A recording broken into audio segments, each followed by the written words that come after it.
ഗുരുർബ്രഹ്മാ ഗുരുർവിഷ്ണു ഗുരുർദേവോ മഹേശ്വരഃ ഗുരു സാക്ഷാത് പരം ബ്രഹ്മ തസ്മൈ ശ്രീ ഗുരവേ നമഃ. ഓം സദാശിവസമാരംഭാം ശങ്കരാചാര്യമധ്യമാം അസ്മദാചാര്യപര്യന്താം വന്ദേ ഗുരുപരമ്പരാം. ഓം. നമ്മളെല്ലാവരും ഈ വർഷത്തെ വാർഷിക ധർമ്മ പ്രഭാഷണ പരമ്പരയുടെ ഒന്നാം ദിവസത്തിൽ ഒത്തുകൂടിയിരിക്കുകയാണ്.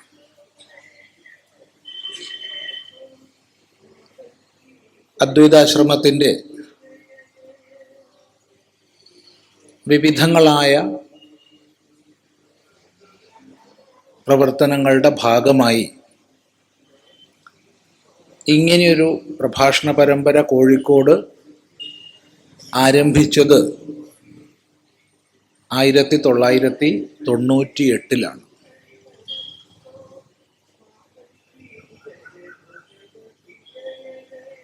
ഇത്രയും കാലം COVID-19 വ്യാധിയുടെ ഭാഗമായി നിയന്ത്രണങ്ങൾ നിലനിന്ന വർഷങ്ങളിലൊഴിച്ച് മുടങ്ങാതെ വന്നിട്ടുണ്ട്. ആരംഭത്തിൽ നമ്മൾ ശ്രീനാരായണ ഗുരുദേവനാൽ പ്രതിഷ്ഠിതമായ ശ്രീകണ്ഠേശ്വര ക്ഷേത്രത്തിലായിരുന്നു, ശ്രീനാരായണ സെൻറ്റിനറി ഹാളിൽ. പിന്നെ നമ്മൾ ഇങ്ങോട്ട് മാറ്റി ആദ്യ കാലങ്ങളിൽ വിവിധ വിഷയങ്ങളെക്കുറിച്ചായിരുന്നു ചർച്ച ചെയ്തിരുന്നത്. പിന്നീട് ഭഗവത്ഗീത പഠനം എന്ന നിലയ്ക്ക് മാറ്റി. ഓരോ വർഷവും അല്പല്പം ചിന്തിച്ച് ഇപ്പം നമ്മൾ എത്തി നിൽക്കുന്നത് 5-ാം അധ്യായത്തിലാണ് ക്രമമായിട്ട്.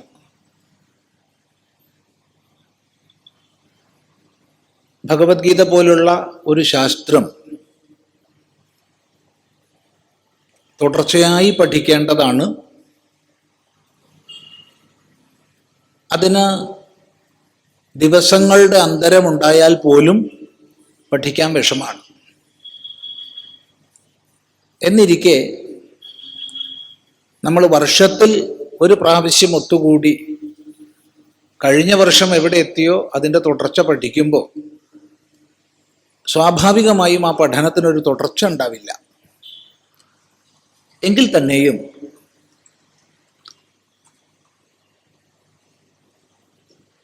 അല്പം ഭാഗങ്ങൾ ഒരു ശാസ്ത്രമെന്ന രീതിയിൽ ആ പഠനം പൂർണ്ണമാകില്ലെങ്കിൽ പോലും ഭഗവത്ഗീതയിലേക്ക് തദ്വാര വൈദിക ശാസ്ത്രങ്ങളിലേക്ക് ഒരെത്തിനോട്ടം നൽകുന്ന രീതിയിൽ പഠിക്കുക എന്നുള്ളതേ നമുക്ക് സാധിക്കൂ. മാത്രമല്ല, ഇതെല്ലാം തന്നെ റെക്കോർഡ് ചെയ്യുന്നുണ്ട്. ആദ്യകാലങ്ങളിൽ അത് CD ആയിട്ടും മറ്റും വിപണനം ചെയ്തിരുന്നു. ഇപ്പം എല്ലാവർക്കും യൂട്യൂബിൽ പോയാൽ, അദ്വൈതാശ്രമം ചാനലിൽ പോയാൽ ഈ എല്ലാ വർഷങ്ങളിലും ലഭിക്കും. അപ്പം മുൻ വർഷത്തത് കേൾക്കാത്ത ആൾക്ക് ഒരു ബന്ധം കിട്ടാൻ വേണ്ടി ഒറ്റ വഴിയേ ഉള്ളൂ. കഴിഞ്ഞ വർഷം എന്താ വ്യാഖ്യാനം ഉണ്ടായതെന്ന് യൂട്യൂബിൽ അദ്വൈതാശ്രമം ചാനലിൽ പോയാൽ കേൾക്കാം. അതിൻ്റെ തുടർച്ചയായിട്ട് ഇത് മനസ്സിലാക്കണം. ശരി, നമുക്ക് പതുക്കെ വിഷയത്തിലേക്ക് പ്രവേശിക്കാം. ഇതിൽ ചിലരെങ്കിലും പുതുതായിട്ട് വന്നു ചേർന്നവരുണ്ടാവും. അവരുടെ അറിവിലേക്ക് പറയട്ടെ. ആരംഭത്തിൽ കുറച്ചു സമയം ഭഗവത്ഗീത, അത് കഴിഞ്ഞ് സംശയ നിവാരണം എന്നുള്ളതാണ് നമ്മുടെ ഇതിൻ്റെ ഒരു ശൈലി. അതുകൊണ്ട് ആരംഭത്തിൽ നമ്മൾ ഗീതയിൽ കഴിഞ്ഞ പ്രാവശ്യം എവിടെയാണോ നിർത്തിയത് അവിടുന്ന് ഇങ്ങോട്ട് തുടരാം. അനന്തരം ഓരോ ദിവസവും രണ്ടാം പകുതിയിൽ എന്ത് സംശയങ്ങളുണ്ടെങ്കിലും ചോദിക്കാം. ഇന്നതേ ചോദിക്കാവൂന്നില്ല, എന്തും ചോദിക്കാം. എന്തിനും മറുപടി ഇല്ല. അറിയുന്നതാണെങ്കിൽ അവയ്ക്ക് മറുപടി പറയും. ആ രീതിയിലാണ് നമ്മുടെ ഒരു ക്രമീകരണം. അതെല്ലാവരും ഉപയോഗിക്കുക. ഇങ്ങനെയൊരു മൈതാനത്തിൽ, ഇങ്ങനത്തെ ഒരു സദസ്സിൽ നേരിട്ട് ചോദിക്കുക പ്രയാസവും. അതുകൊണ്ട് ഒരു കഷ്ണം കടലാസിൽ എന്ത് ചോദ്യങ്ങളോ സംശയങ്ങളോ ഉണ്ടെങ്കിൽ കുറിച്ച് വെച്ചാൽ മതി. അത് സ്വരൂപിക്കാനുള്ള സംവിധാനം ഉണ്ടാവും. അല്ലെങ്കിൽ അവിടെ പിന്നിൽ ഇതിൻ്റെ ഓഫീസ് പ്രവർത്തിക്കുന്നുണ്ട്, അവിടെ കൊടുക്കാം. ആ ഒരു രീതി അവലംബിക്കാം. ശരി, നമുക്ക് വിഷയത്തിലേക്ക് കടക്കാം. ഇവിടെ 5-ാം അധ്യായത്തിൽ കഴിഞ്ഞ പ്രാവശ്യം നമ്മൾ എത്തിയത് 19-ാം ശ്ലോകത്തിൻ്റെ വ്യാഖ്യാനത്തിലാണ്. 19 വിശദമായി പൂർത്തിയാക്കി 20 വായിച്ച് വെക്കുകയാണ് കഴിഞ്ഞ പ്രാവശ്യം ചെയ്തത്. ഏറ്റവും ചുരുക്കമായി അതിനെ ഒന്ന് ബന്ധിപ്പിക്കട്ടെ. ഭഗവത്ഗീത ഭഗവാൻ ശ്രീകൃഷ്ണൻ അർജുനനെ നിമിത്തമാക്കി, അഥവാ അർജുനനിലൂടെ ലോകത്തിന് നൽകിയ സനാതന ഉപദേശമാണ്, വേദസാരമാണ്. വേദസാരം എന്നുള്ളതിനെ ഒന്നുകൂടി സ്പഷ്ടമാക്കി പറഞ്ഞാൽ,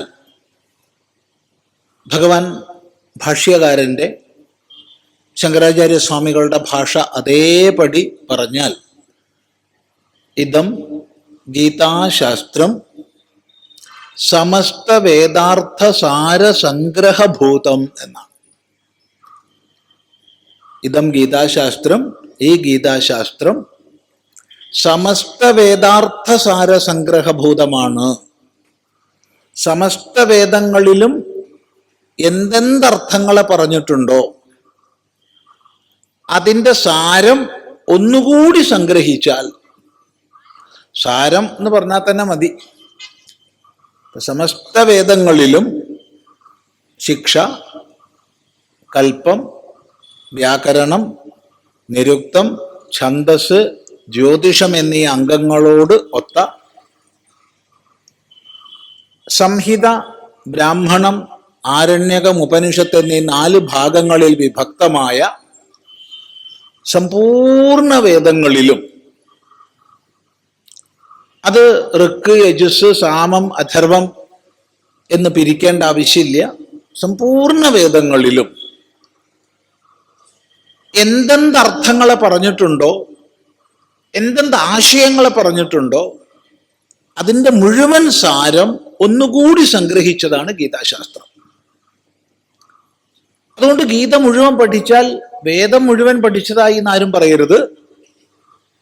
മറിച്ച് വേദത്തിന്റെ താല്പര്യം പഠിച്ചതാവും. എന്താണ് വേദത്തിന്റെ പരം താല്പര്യം എന്ന് മനസ്സിലാക്കാൻ ഗീത ശ്രദ്ധയോടുകൂടി അനുസന്ധാനം ചെയ്താൽ മതി. ഇവിടെ ഒരു ചോദ്യം വരുന്നത്, കാലമേറെ കഴിഞ്ഞു, ഭഗവാൻ ശ്രീകൃഷ്ണന്റെ ശരീരം ശാന്തമായിട്ട് 5126 വർഷം കഴിഞ്ഞു. 5126 വർഷങ്ങൾക്ക് മുൻപാണ് ശ്രീകൃഷ്ണൻ നമ്മുടെ ഇടയ്ക്ക് ജീവിച്ചത്. അതിൻ്റെയും 26 കൊല്ലങ്ങൾക്ക് മുമ്പാണ് ഒരു പക്ഷമനുസരിച്ച്, വേറൊരു പക്ഷം 36 വർഷം. നമുക്ക് 26 എടുക്കാം. അതിനും 26 വർഷങ്ങൾക്ക് മുൻപാണ് ഗീത ഉപദേശിക്കപ്പെട്ടതെന്ന് പറയുമ്പോൾ 5152 വർഷങ്ങളായി ഗീത ഉപദേശിക്കപ്പെട്ടിട്ട്. ഒരു മാർഗശീർഷത്തിലെ, അതായത് 5152 വർഷങ്ങൾക്ക് മുമ്പുള്ള മാർഗശീർഷത്തിലെ ശുക്ലപക്ഷ ഏകാദശി ദിവസമാണ് ഭഗവത്ഗീത ഉപദേശിക്കപ്പെട്ടത്. ഇന്നും നമ്മൾ ഗീതാ ദിനമായി, ഗീതാ ജയന്തിയായി അതനുസ്യൂതം കൊണ്ടാടി വരികയാണ്. എന്താണ് ഇവിടെ സൂചിപ്പിക്കാൻ ഉദ്ദേശിച്ചത് എന്നാണെങ്കിൽ, ഇത്രയും പഴയ ഒരു ഉപദേശം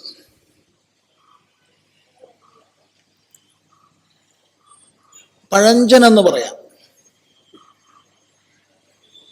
എന്നാൽ ഇന്നും ലോകത്തിൽ ഏറ്റവും അധികം വ്യാഖ്യാനിക്കപ്പെടുന്ന, ലോകത്തിൽ ഏറ്റവും അധികം പഠിക്കപ്പെടുന്ന, അധ്യാത്മ ജിജ്ഞാസുക്കളാൽ മാത്രമല്ല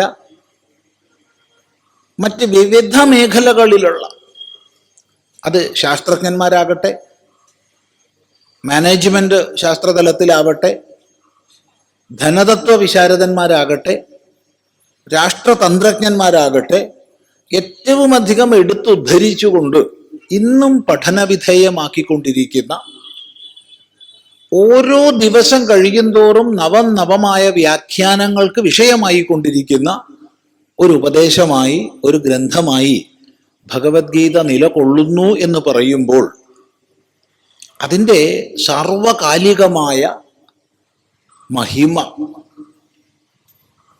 ആ സന്ദേശത്തിൻ്റെ സാർവലൗകിക മഹിമ സാമാന്യ ബുദ്ധിയുള്ളവർക്കൊക്കെ വിചാരം ചെയ്യാൻ പറ്റും, ഊഹിക്കാൻ പറ്റും.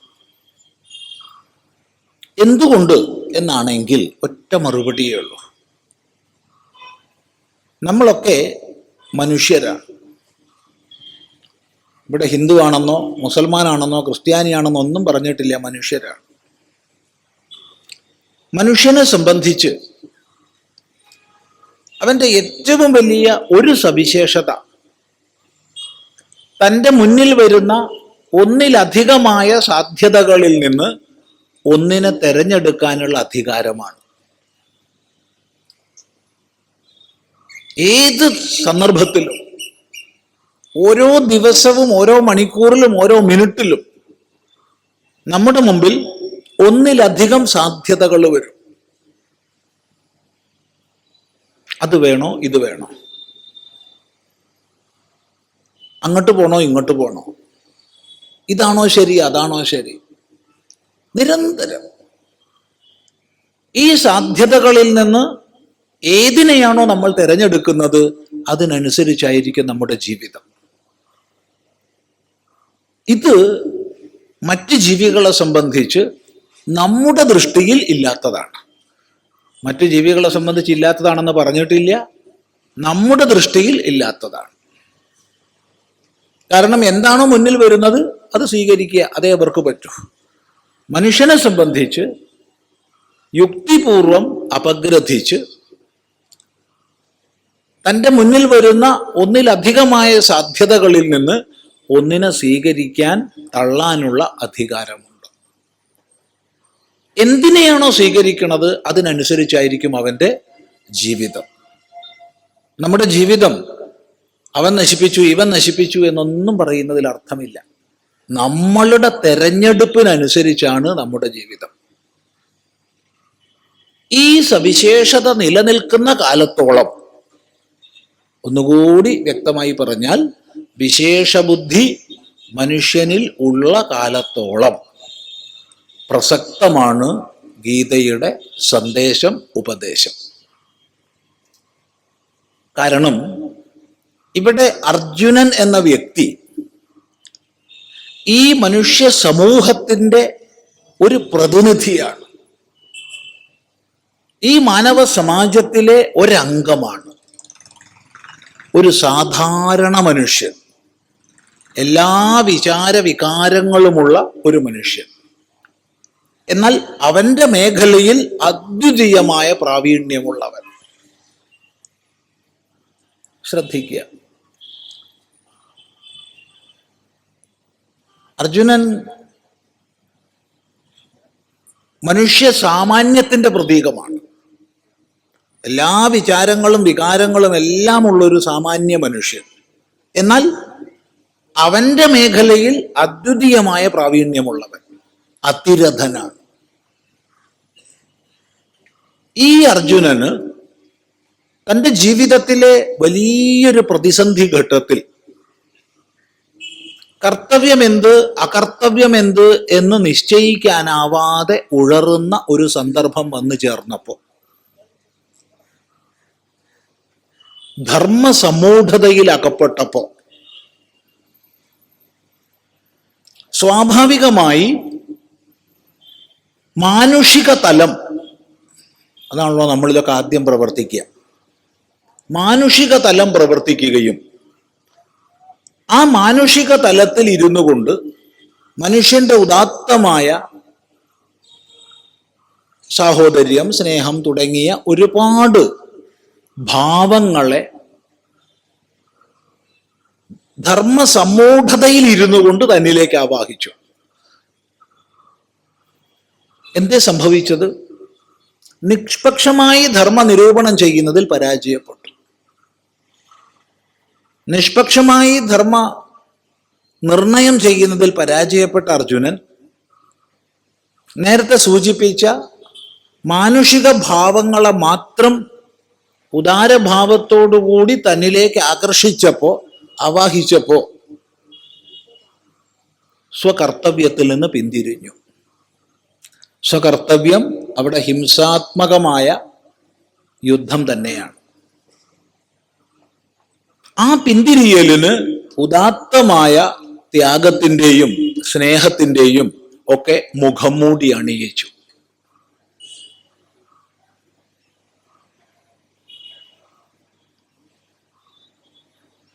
ഇത് വളരെ ശ്രദ്ധേയമാണ്. ഉദാരമായ ത്യാഗത്തിന്റെ സ്നേഹത്തിന്റെ എല്ലാം മുഖപടം അണിയിച്ചുകൊണ്ട് അർജുനൻ കർത്തവ്യത്തിൽ നിന്ന് പിന്തിരിഞ്ഞു. ഈ സാഹചര്യത്തിൽ വ്യക്തിത്വത്തിന്റെ ഉള്ളറകളിലേക്ക് ആഴ്ന്നിറങ്ങുന്ന ചോദ്യശരങ്ങളെ തൊടുത്തുകൊണ്ട് അർജുനനെ ധർമ്മ നിരൂപണത്തിന് സന്നദ്ധനാക്കുകയാണ് ഭഗവാൻ ചെയ്യുന്നത്. കേവലം 2 ശ്ലോകങ്ങൾ, 2-ാം അധ്യായത്തിലെ ആരംഭത്തിലുള്ള ശ്ലോകങ്ങൾ. ആ ചോദ്യശരങ്ങൾ അർജുനൻ ഉള്ളിലേക്ക് പ്രവേശിച്ചപ്പോ ധർമ്മനിർണയത്തിനുള്ള ജിജ്ഞാസ ഉണർന്നു.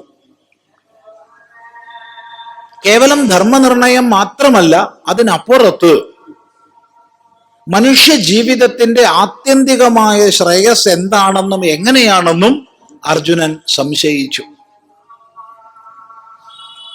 കേവലം ധർമ്മനിർണയം മാത്രം മതിയായിരുന്നു വെച്ചാൽ അർജുനന് ചോദിച്ചാൽ മതിയായിരുന്നു, ഭഗവാനെ ഞാനിപ്പോ എന്താ ചെയ്യേണ്ടതെന്ന്. അത്ര മതിയായിരുന്നു. എന്നാൽ അർജുനന്റെ ചോദ്യം അതായിരുന്നില്ല. പിന്നെന്തേ അർജുനൻ ചോദിച്ചേ? കാർപ്പണ്യദോഷോപഹതസ്വഭാവഃ പൃച്ഛാമി ത്വാം ധർമ്മസമ്മൂഢചേതാഃ യശ്രേയസ്യാം നിശ്ചിതം ബ്രൂഹി തന്മേ ശിഷ്യസ്തേഹം ശാധിമാം ത്വാ പ്രപന്നം. അജ്ഞാനമാകുന്ന ദോഷം കൊണ്ട് മറയ്ക്കപ്പെട്ട സ്വഭാവത്തോടു കൂടിയ ഞാൻ, വളരെ ശ്രദ്ധിക്കുക, അജ്ഞാനമാകുന്ന ദോഷം കൊണ്ട് മറയ്ക്കപ്പെട്ട സ്വഭാവത്തോടു കൂടിയ ഞാൻ അതാണ് കാർപ്പണ്യദോഷോപഹത സ്വഭാവ. ധർമ്മസമ്മൂഢചേതാഹ അഹം. ധർമ്മസമ്മൂഢചിത്തനായ ഞാൻ, കർത്തവ്യാകർത്തവ്യങ്ങളെ നിശ്ചയിക്കുന്നതിൽ സാമർഥ്യമില്ലാതായി തീർന്ന ഞാൻ. പൃച്ഛാമി ത്വാം, നിന്നോട് ചോദിക്കുന്നു. എന്താ ചോദിക്കുന്നേ? യശ്രേയസ്യാത്, അതാണ് ചോദ്യം. അതാണ് പറഞ്ഞത്, കേവലം ധർമ്മനിർണയമല്ല ഇവിടെ, അതിനുപരിയാണ്. യശ്രേയസ്യാത്, എന്താണ് ശ്രേയസ്, എന്താണ് ശ്രേയസ്കരം? പ്രയഹാസ്യാതെന്ന് ചോദിക്കാമായിരുന്നു. എന്താണ് എനിക്ക് പ്രിയതമമായത്, അത് പറഞ്ഞു തരുമെന്ന് ചോദിക്കാമായിരുന്നു. പക്ഷെ ചോദിച്ചത് പ്രയഹാസ്യാതെന്നല്ല, ശ്രേയഹാസ്യാതെന്നാണ്. എന്താണോ ശ്രേയസ്, അത് നിശ്ചിതം ബ്രൂഹി, അത് നിശ്ചയിച്ചുറപ്പിച്ച് എന്നോട് പറഞ്ഞു തരൂ. ശിഷ്യസ്തേഹം, ഞാൻ നിന്റെ ശിഷ്യനാണ്. ത്വാം പ്രപന്നം മാം ശാധി, നിന്നിൽ പരിപൂർണമായി സമർപ്പിച്ചിട്ടുള്ള എന്നോട് എനിക്ക് ഉപദേശിച്ചാലും. ഈ അർജുനന്റെ വാക്യത്തിൽ വിശദമായി ചിന്തിക്കേണ്ടതാണ്. മുൻപൊരു വർഷം നമ്മൾ വിശദമായി ചിന്തിച്ചിട്ടാണ് കടന്നു വന്നിട്ടുള്ളത്, അതുകൊണ്ട് ആവർത്തിക്കുന്നില്ല. എന്നാൽ ഒന്ന് മാത്രം പറയട്ടെ, അത് വിശദമായി ചിന്തിച്ചാൽ എന്തിനാണ് നമ്മൾ ഗുരുവെ പ്രാപിക്കുന്നത്, എങ്ങനെയാണ് ഗുരുവെ പ്രാപിക്കേണ്ടത്, ആരാണ് അധ്യാത്മ ശാസ്ത്രത്തിൽ ജിജ്ഞാസുവാകുന്നത് തുടങ്ങി അനേക പ്രശ്നങ്ങൾക്കുള്ള സമാധാനം നമുക്ക് ലഭിക്കും. ഈ ഒരു ചോദ്യം അർജുനൻ ഉന്നയിച്ചപ്പോ സമസ്ത വേദാന്ത സാരം അർജുനന്റെ മുമ്പിൽ വരച്ചു കാണിച്ചു ഭഗവാൻ. 2-ാം അധ്യായം 11-ാം ശ്ലോകം മുതൽ 25-ാം ശ്ലോകം വരെയുള്ള ഭാഗം. വാസ്തവത്തിൽ ഗീത പഠിച്ചു തുടങ്ങുന്നവർക്ക് അർജുനന് മനസ്സിലാവില്ല എന്ന് ഉറപ്പാണ്.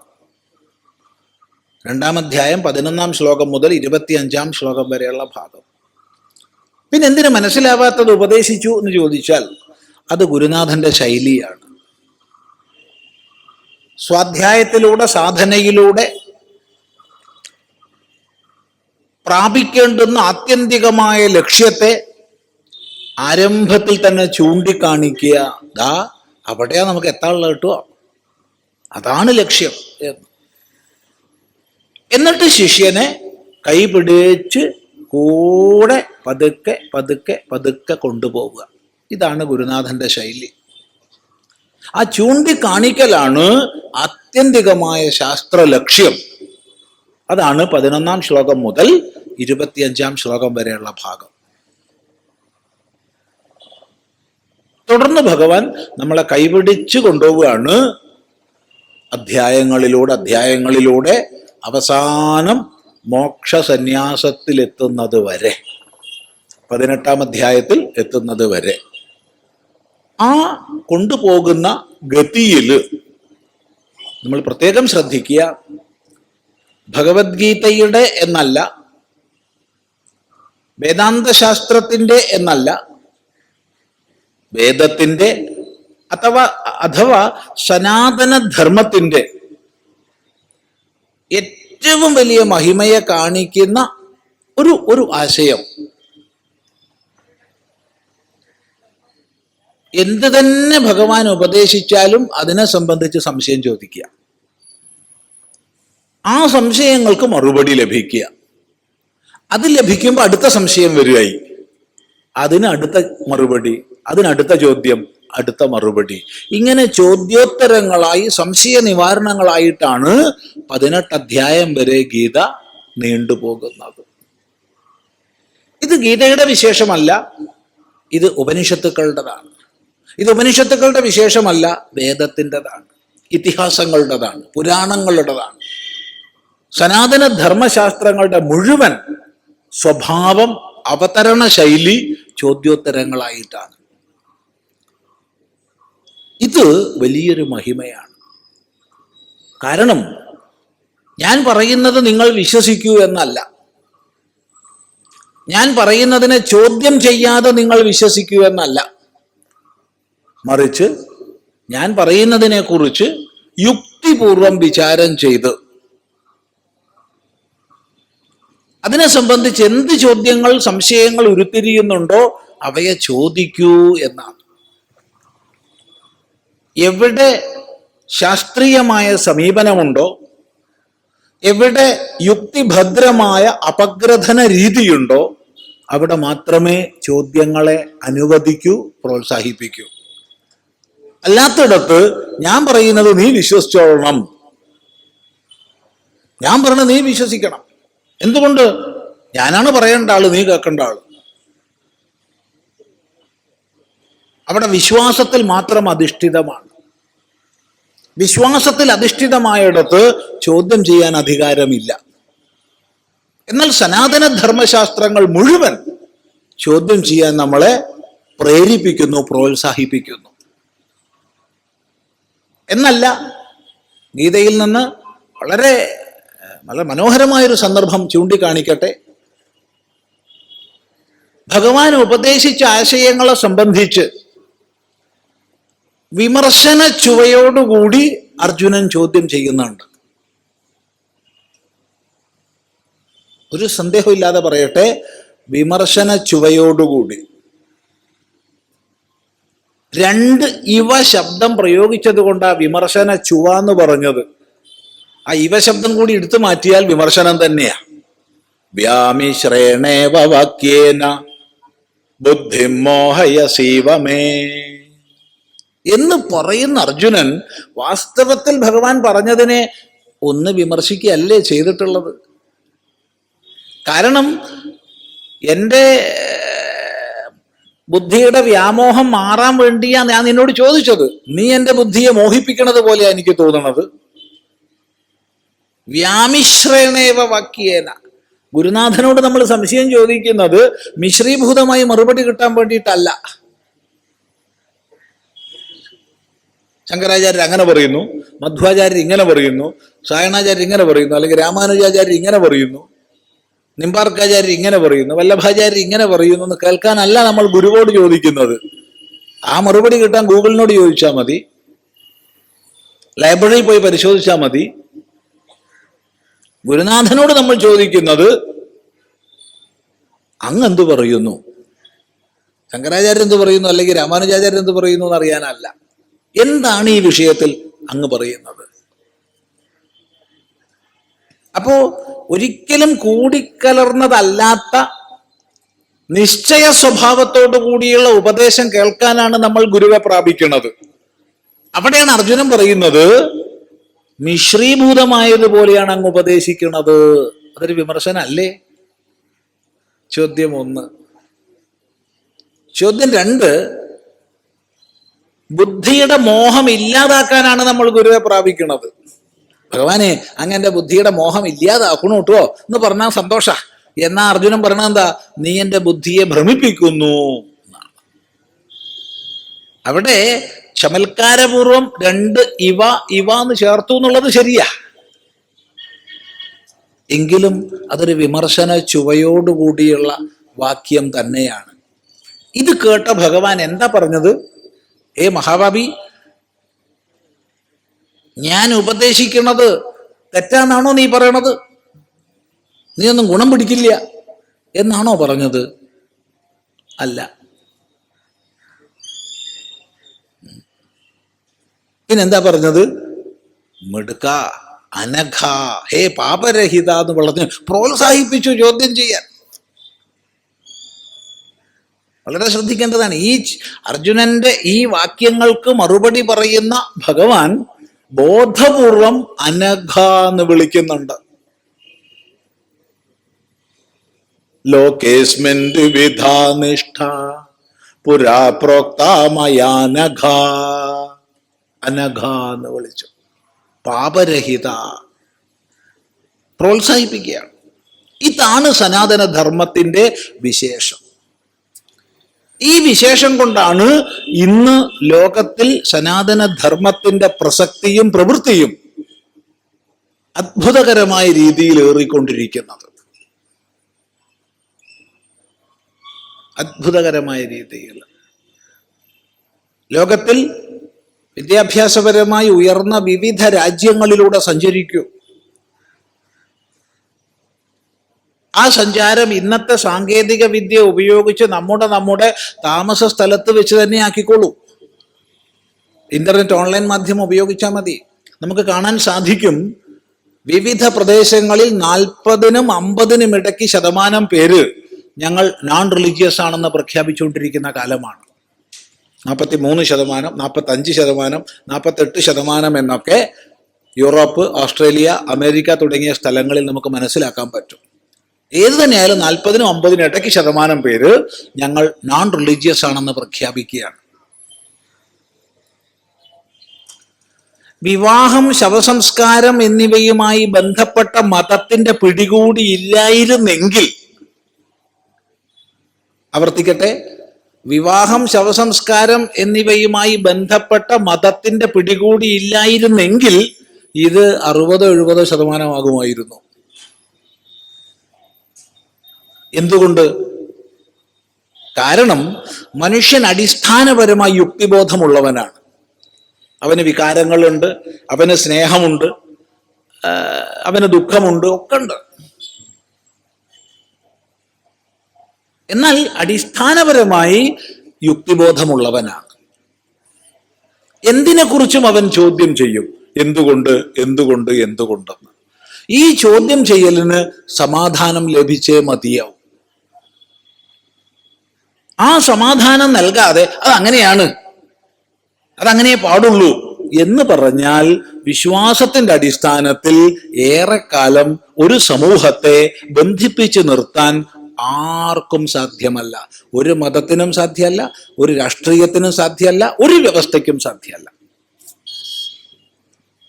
യുക്തിപൂർവമുള്ള ചോദ്യങ്ങൾക്ക് മറുപടി ലഭിക്കാതെ വരുമ്പോ വ്യക്തികളായാലും സമാജമായാലും ആ വ്യവസ്ഥയിൽ നിന്ന് വിട്ടുമാറും. അതാണ് ഇന്ന് നമ്മൾ കണ്ടുകൊണ്ടിരിക്കുന്നത്. ഇവിടെയാണ് യുക്തിക്ക് അങ്ങേയറ്റം പ്രാധാന്യം കൊടുക്കുന്ന യുക്തിയുക്തമുപാദേയം വചനം ബാലകാദപി അന്യതൃണമിവ ത്യാജ്യം അപ്യുക്തം പത്മജന്മന എന്ന് ഋഷിമാര് പഠിപ്പിച്ചു തന്ന സനാതന ധർമ്മശാസ്ത്രങ്ങളുടെ പ്രാധാന്യം, പ്രസക്തി, പ്രവൃത്തി. ഇത് സാന്ദർഭികമായി പറഞ്ഞത് എന്തുകൊണ്ടെന്നാൽ, വേദസാരം അഥവാ വേദാന്ത സാരം ചുരുങ്ങിയ വാക്കുകളിലാണ് ഭഗവാൻ ഉപദേശിക്കുന്നത്. പിന്നെ 18 അധ്യായങ്ങൾ ഈ ശാസ്ത്രം ബൃഹത്തായി നീളുന്നത് അർജുനന്റെ ചോദ്യങ്ങളെ കൊണ്ടാണ്. ആ ചോദ്യങ്ങളിലൂടെയും ഉത്തരങ്ങളിലൂടെയും കടന്നു പോകുമ്പോ നമ്മുടെ മുമ്പിൽ വേദസാരം അനാവൃതമാകുന്നു. എങ്കിൽ പറയട്ടെ, താൻ ഉപദേശിച്ച വേദാന്ത സാരത്തിലേക്ക് ഏകമാണ്, അദ്വിതീയമാണ് സത്യം, ആ സത്യം ജന്മമരണരഹിതമാണ്, അതിനെ സാക്ഷാത്കരിച്ചാൽ ദുഃഖമില്ല, ആത്യന്തികമായ നിശ്രേയസത്തിലേക്ക് ഉയരും എന്ന ഉപദേശത്തിലേക്ക് എത്തിച്ചേരാൻ അനുഷ്ഠാനക്രമങ്ങളെ പറഞ്ഞു കൊടുക്കുന്നു ഭഗവാൻ. അത് കേട്ട സമയത്ത് അർജുനൻ സംശയിക്കുകയാണ്, എങ്കിൽ ഈ അനുഷ്ഠാനക്രമങ്ങളിലൂടെ പരമമായ ഏകത്വബോധത്തിലേക്ക് ഉയർന്ന ഒരു വിദ്വാന്റെ ലക്ഷണങ്ങൾ എന്തൊക്കെയാണ്? അയാളുടെ ജീവിതം എങ്ങനെയായിരിക്കും? അയാളുടെ വ്യവഹാരങ്ങൾ എങ്ങനെയായിരിക്കും? അതിന് മറുപടി ഭഗവാൻ പറയുന്നു. അതാണ് 2-ാം അധ്യായത്തിന്റെ ഒടുവിൽ വരെയുള്ള ഭാഗം. ഈ ഭാഗത്ത് 2 ആശയങ്ങളെ ഭഗവാൻ മുന്നോട്ട് വെച്ചു. ഒന്ന്, സത്യം ഏകമാണ്, അദ്വിതീയമാണ്, ജന്മമരണരഹിതമാണ് എന്ന സർവാത്മദൃഷ്ടി ഉറച്ച ഒരു വിജ്ഞാനിയെ സംബന്ധിച്ച്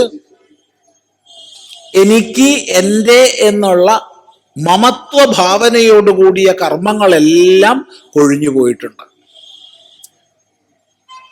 അതുകൊണ്ട് ആ ഒരു വിജ്ഞാനിയെ സംബന്ധിച്ച് പരിമിതങ്ങളായ ആഗ്രഹങ്ങളോടുകൂടിയ കർമ്മങ്ങൾ ഉണ്ടാവില്ല.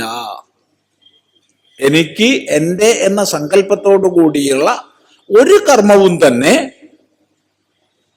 ഏകത്വബോധത്തിലേക്ക് ഉയർന്ന വിജ്ഞാനിയെ സംബന്ധിച്ച് ഉണ്ടാവില്ല. അയാൾ കർമ്മങ്ങൾക്കുപരിയാണ് എന്ന് മാത്രമല്ല, ആ ആത്മജ്ഞാനമാണ് പരമമായത്. ഇതാണ് ഭഗവാന്റെ ഉപദേശം. ഇത് കേൾക്കുന്ന സമയത്ത് അർജുനനൊരു സംശയം. സകല കർമ്മങ്ങൾക്കും ഉപരിയുള്ള ആത്മജ്ഞാനമാണ് പരമമായത് എങ്കിൽ എന്തിനാ പിന്നെ ഭഗവാൻ എന്നോട് യുദ്ധം ചെയ്യാൻ പ്രേരിപ്പിക്കുന്നേ? നീ നിന്റെ പണിയെടുക്കുന്ന എന്തിനാ ആവർത്തിക്കുന്നേ? ഈ സംശയമാണ് ചോദിക്കുന്നത്. ആ സംശയത്തിന് മറുപടിയാണ് 3-ാം അധ്യായത്തിലൂടെ അനാവൃതമാകുന്നത്. സർവാത്മദൃഷ്ടി ഉറച്ച വിജ്ഞാനിയെ സംബന്ധിച്ച് ഒരു കർമ്മവുമില്ല, അയാൾ എല്ലാ കർമ്മങ്ങൾക്കും ഉപരിയാണ്. എന്നാൽ ഒരാൾക്ക് ദേഹത്തോട് ബന്ധപ്പെട്ട് ഞാനെന്ന താദാത്മ്യം എത്ര കാലം വരെ ഉണ്ടോ അത്രയും കാലം അയാൾ നിർദ്ദിഷ്ടങ്ങളായ കർമ്മങ്ങളെ ചെയ്തേ മതിയാവൂ. അതുകൊണ്ടാണ് അർജുന ഞാൻ നിന്നോട് പറയുന്നത്, നീ നിന്റെ പണിയെടുക്ക്. അപ്പൊ അർജുനൊരു സംശയം, എല്ലാവരും അവനവന്റെ പണി തന്നെയാണോ എടുക്കണത്? എല്ലാവരും അവനവന്റെ പണി എടുക്കണ വെച്ചാൽ ലോകം എത്ര സുന്ദരമാണ്. അപ്പൊ എന്തുകൊണ്ടാണ് സ്വധർമ്മം നിർവഹിക്കാതെ മനുഷ്യന്മാര് പരധർമ്മത്തിലേക്ക് ആകൃഷ്ടരാകുന്നത്? എന്തുകൊണ്ട് സ്വധർമ്മ പരിത്യാഗം പരധർമ്മ സേവ എന്ന ദോഷം സംഭവിക്കുന്നു? ഈ ചോദ്യം ഉന്നയിച്ചപ്പോ അതിന് ഭഗവാൻ മറുപടി പറഞ്ഞു, അത് നമ്മുടെയൊക്കെ ഉള്ളിൽ അടിഞ്ഞുകൂടിയിരിക്കുന്ന ആഗ്രഹങ്ങളെ കൊണ്ടാണ്. ഉള്ളിൽ അടിഞ്ഞുകൂടിയിരിക്കുന്ന ആഗ്രഹങ്ങൾക്ക് പൂർണ്ണത വരുത്താൻ വേണ്ടി നമ്മൾ പലപ്പോഴും സ്വധർമ്മം ഉപേക്ഷിക്കും, പരധർമ്മം അനുഷ്ഠിക്കും. അതുകൊണ്ട് ധർമാചരണത്തിന് മനുഷ്യൻ വേണ്ടത് തൻ്റെ മനസ്സിനെ ജയിക്കുകയാണ്, ഇന്ദ്രിയങ്ങളെ ജയിക്കുകയാണ്. ഇത്രയും പറഞ്ഞ് ഭഗവാൻ ഉപദേശം ഉപസംഹരിച്ചു. ഉപസംഹരിക്കുന്ന സമയത്ത് ഭഗവാൻ പറഞ്ഞു, അർജുന, ഇതുണ്ടല്ലോ ഇപ്പൊ ഞാൻ നിനക്ക് പറഞ്ഞു തന്ന അറിവ്, ഇത് ഞാൻ പണ്ട് വിവസ്വാന് ഉപദേശിച്ചതായിരുന്നു. വിവസ്വാൻ മനുവിന് ഉപദേശിച്ചു, മനു ഇക്ഷ്വാകുവിന് ഉപദേശിച്ചു. അങ്ങനെ പരമ്പരാപ്രാപ്തമായ അറിവ് കാലക്രമേണ സംരക്ഷിക്കേണ്ടവര് സംരക്ഷിക്കാതിരുന്നപ്പോ നശിച്ചുപോയി. അതാണ് ഞാൻ നിനക്ക് വീണ്ടും പറഞ്ഞു തരണത് കേട്ടോ. അതുകൊണ്ട് നിർത്തി, നീ പോയി യുദ്ധം ചെയ്തോ. അർജുനൻ വിടുവോ? അർജുനൻ ചോദിച്ചത്, എങ്ങനെയാ ഭഗവാനെ, അങ്ങ് ഇപ്പൊ എന്റെ സമകാലികനല്ലേ, കുറച്ച് വയസ്സെന്നേക്കാൾ കൂടും, അത് ശരിയാ. എന്നാലും നമ്മൾ രണ്ടും ഒരു കാലഘട്ടത്തിൽ ജീവിക്കണവരല്ലേ. പണ്ട് പണ്ട് പണ്ട് പണ്ട് പണ്ടുണ്ടായിരുന്ന സൂര്യൻ അങ്ങ് ഉപദേശിച്ചു എന്ന് ഞാനെങ്ങനെ മനസ്സിലാക്കും? ചോദിച്ചു. അല്ലെങ്കിൽ അർജുനൻ വിചാരിച്ചാൽ മതിയായിരുന്നു, ഓ ഭഗവാനല്ലേ പറഞ്ഞാൽ ചോദ്യം ചെയ്യാൻ പാടില്ല, അതാണ്ട് കേട്ട് അതേപടി അങ്ങ് വിശ്വസിച്ച് പോണമെന്ന് വിചാരിച്ചാൽ മതിയായിരുന്നു. അത് വിശ്വസിക്കാൻ പറ്റില്ലല്ലോ, സനാതന ധർമ്മല്ലേ, യുക്തിപൂർവ്വം ചോദിക്കണ്ടേ. അപ്പൊ പറഞ്ഞു, ഭഗവാൻ സംഗതി ഭഗവാനൊക്കെ തന്നെയാണ്, പക്ഷെ യുക്തിരഹിതമായത് പറഞ്ഞാൽ ഞാൻ സ്വീകരിക്കില്ല. അപ്പൊ എന്താ അതിൻ്റെ ഒരു വസ്തുത? അപ്പൊ ഭഗവാൻ പറഞ്ഞു, എടോ, നിനക്കും എനിക്കും അനേക ജന്മങ്ങൾ കഴിഞ്ഞു, ഞാൻ അതിനെയൊക്കെ അറിയുന്നു, നീ അതൊന്നും അറിയുന്നില്ല. ഇതാണ് നമ്മൾ തമ്മിലുള്ള വ്യത്യാസം. അപ്പൊ പിന്നെ എന്തിനാ ഞാൻ അനേക ജന്മങ്ങൾ എടുക്കുന്നത്? ധർമ്മ സംരക്ഷണത്തിനാണ്, ധർമ്മ സംസ്ഥാപനത്തിനാണ്. ആ അവതാര തത്വത്തെ വിസ്തരിച്ച് ഉപദേശിച്ചു. ആ ഉപദേശിക്കുന്ന മധ്യേ വിഷയം മാറിപ്പോരുതല്ലോ. അതുകൊണ്ട് പറയട്ടെ, ആ ഉപദേശിക്കുന്ന മധ്യേ മനുഷ്യന്റെ വ്യക്തി സംസ്കരണത്തിനുതകുന്ന വിവിധ യജ്ഞങ്ങളെ 3-ാം അധ്യായത്തിൽ പറഞ്ഞതിനെ വീണ്ടും ആവർത്തിച്ച് അതിലൂടെ പരമ മുക്തിയിലേക്ക് നിശ്രേയസത്തിലേക്ക് ഉയരുന്ന മാർഗത്തെ വീണ്ടും വീണ്ടും ഉപദേശിച്ചു ഭഗവാൻ. ആ ഉപദേശങ്ങളിലൊക്കെ തന്നെ ആവർത്തിച്ച് പറഞ്ഞതാണ് സകല കർമ്മങ്ങൾക്കും ഉപരിയാണ് വിജ്ഞാനിയുടെ സ്വരൂപസ്ഥിതി. എന്നാൽ നീ നിന്നിൽ നിക്ഷിപ്തമായ കർമ്മം ചെയ്യൂ, യുദ്ധം ചെയ്യൂ എന്ന്. ഇത് കേട്ടപ്പോൾ അർജുനന് വീണ്ടും സംശയം ഉണ്ടായി. ആ സംശയത്തോടു കൂടിയാണ് 5-ാം അധ്യായം നമ്മൾ ആരംഭിച്ചത്. സംശയം ഇതാണ്: സകല കർമ്മങ്ങൾക്കും ഉപരിയുള്ള കർമ്മസന്യാസത്തെക്കുറിച്ച് അങ്ങ് ഉപദേശിക്കുന്നു, അതേ സമയത്ത് കർമ്മയോഗത്തെയും ഉപദേശിക്കുന്നു. ഇത് രണ്ടിലേതാണ് എനിക്ക് ശ്രേയസ്കരമായത്? അത് പറഞ്ഞു തരൂ.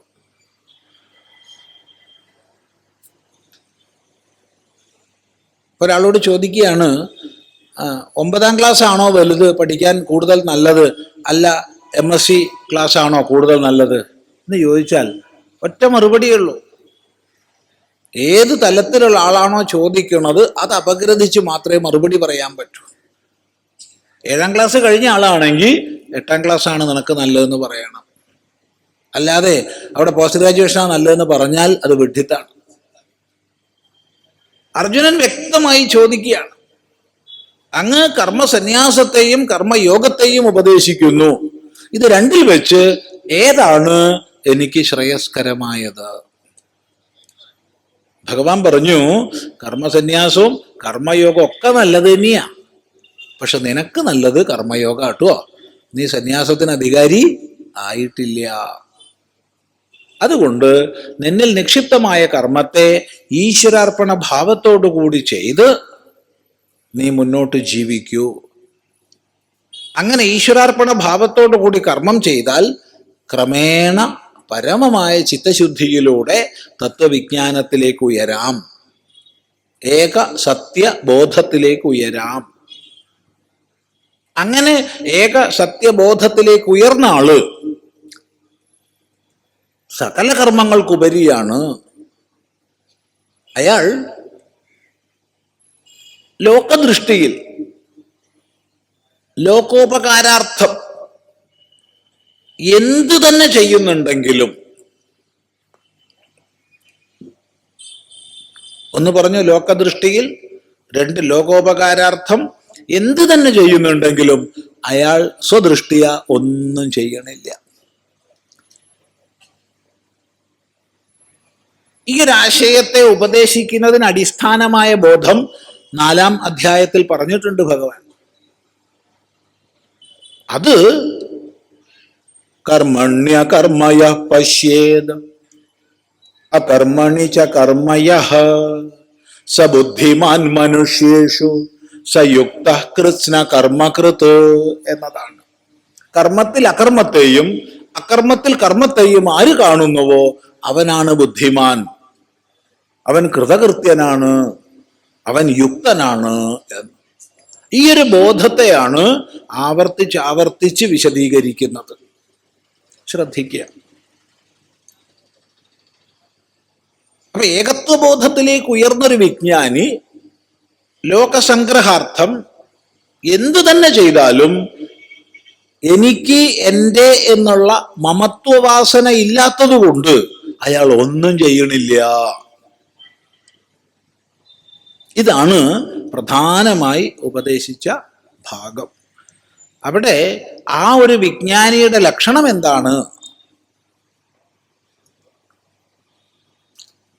അത് 18-ാം ശ്ലോകത്തിൽ പറഞ്ഞു. നമ്മൾ പതുക്കെ 19-ലൂടെ അങ്ങോട്ട് ഇന്ന് ആരംഭിക്കേണ്ടതിലേക്ക് എത്തിക്കുകയാണ്. 18-ാം ശ്ലോകത്തിൽ പറഞ്ഞു, വിദ്യാവിനയ സമ്പന്നനായ ബ്രാഹ്മണനിലും പശുവിലും ആനയിലും പട്ടിയിലും പട്ടിയെ പാകം ചെയ്യുന്നവനിലും പണ്ഡിതൻ സമദൃഷ്ടിയാണ്. എല്ലാ വൈവിധ്യങ്ങളെയും നോക്കിക്കാണുന്നു, എല്ലാ നാനാത്വങ്ങളെയും കണ്ടറിയുന്നു. വൈവിധ്യങ്ങളില്ലെന്നല്ല, ലോകമുള്ള കാലത്തോളം വൈവിധ്യങ്ങളുണ്ട്, നാനാത്വമുണ്ട്. എന്നാൽ എല്ലാ നാനാത്വത്തിലും അന്തർഭവിച്ചിരിക്കുന്നത് ഏകത്വമാണ്. എല്ലാ വൈവിധ്യങ്ങളിലെയും അന്തർധാര എന്നത് ഏകത്വമാണ്. ഇത് കണ്ടറിയുന്നു. വിദ്യാവിനയ സമ്പന്നനായ ബ്രാഹ്മണനെയും പശുവിനെയും ആനയെയും പട്ടിയെയും പട്ടിയെ പാകം ചെയ്യുന്നവനെയും ഒരുപോലെ കാണുന്നില്ല. അത് പ്രത്യേകം ശ്രദ്ധിക്കണം. അങ്ങനെ ഉണ്ടെങ്കിൽ എന്തോ വലിയ നേത്രരോഗമുണ്ട് അയാൾക്കെന്ന് ഉറപ്പാണ്. നല്ലൊരു ഡോക്ടറെ അടുത്ത് കൊണ്ടുപോകണം. പലപ്പോഴും ഈ അനധികാരികൾ ശാസ്ത്രവ്യാഖ്യാനം ചെയ്യുമ്പോൾ ഇത്തരം ആപത്തുകൾ വരുത്താറുണ്ട്. ഭഗവാൻ ഇവിടെ സപ്തമിയിലാണ് പ്രയോഗിച്ചിട്ടുള്ളത്. സപ്തമി പ്രയോഗം മനസ്സിലാക്കാതെ ഒരു ജ്ഞാനി എല്ലാത്തിനെയും ഒരുപോലെ കാണുന്നു എന്ന് പറഞ്ഞു വയ്ക്കും. തെറ്റ്. ഒരു ജ്ഞാനി എല്ലാത്തിനെയും ഒരുപോലെ കാണുന്നില്ല. മറിച്ച് ഒരു ജ്ഞാനി എല്ലാത്തിലും ഒന്ന് കാണുന്നു. വളയെയും മാലയെയും ഒന്നായി കാണുന്നില്ല. വള വളയാണ്, മാല മാലയാണ്. എന്നാൽ വളയിലും മാലയിലും വസ്തു ഒന്നാണ്. സകല ഭേദങ്ങളെയും കണ്ടുകൊണ്ടിരിക്കെ തന്നെ ആ ഭേദങ്ങളുടെ മുഴുവൻ സ്വരൂപം ഏകമാണെന്ന ബോധം, ആ ബോധം ആർക്കുണ്ടോ അവര് ഈ ലോകത്തിൽ തന്നെ ജീവിച്ചിരിക്കെ തന്നെ സകല സംസാര ഭാവങ്ങളെയും ജയിച്ചിരിക്കുന്നു. അതാണ് നമ്മൾ കഴിഞ്ഞ പ്രാവശ്യം ഒടുവിൽ പഠിച്ച ഭാഗം. ഇഹൈവ തൈർജിത സർഗോ യേഷാം സാമ്യേ സ്ഥിതം മനഃ നിർദോഷം ഹി സമം ബ്രഹ്മ തസ്മാത് ബ്രഹ്മണി തേ സ്ഥിതാഃ. ഇത് കഴിഞ്ഞ പ്രാവശ്യം പഠിച്ചതാണ്. അങ്ങനെ സമദൃഷ്ടി ഉറച്ചവര്, സമത്തിൽ ഉറച്ചവര്, ആരുടെ മനസ്സ് സമഭാവത്തിൽ ഉറച്ചിരിക്കുന്നോ അവര് ഇവിടെ തന്നെ ജന്മത്തെ അതിക്രമിച്ചിരിക്കുന്നു.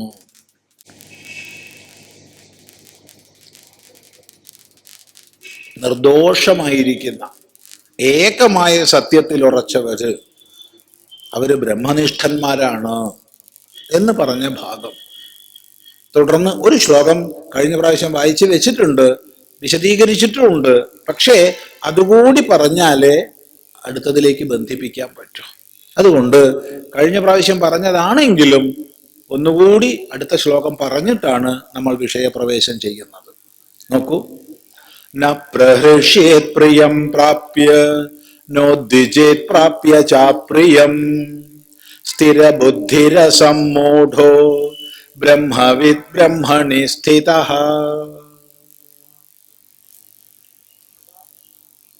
എല്ലാവർക്കും ഒന്ന് ചൊല്ലിയിട്ട് തുടങ്ങാം.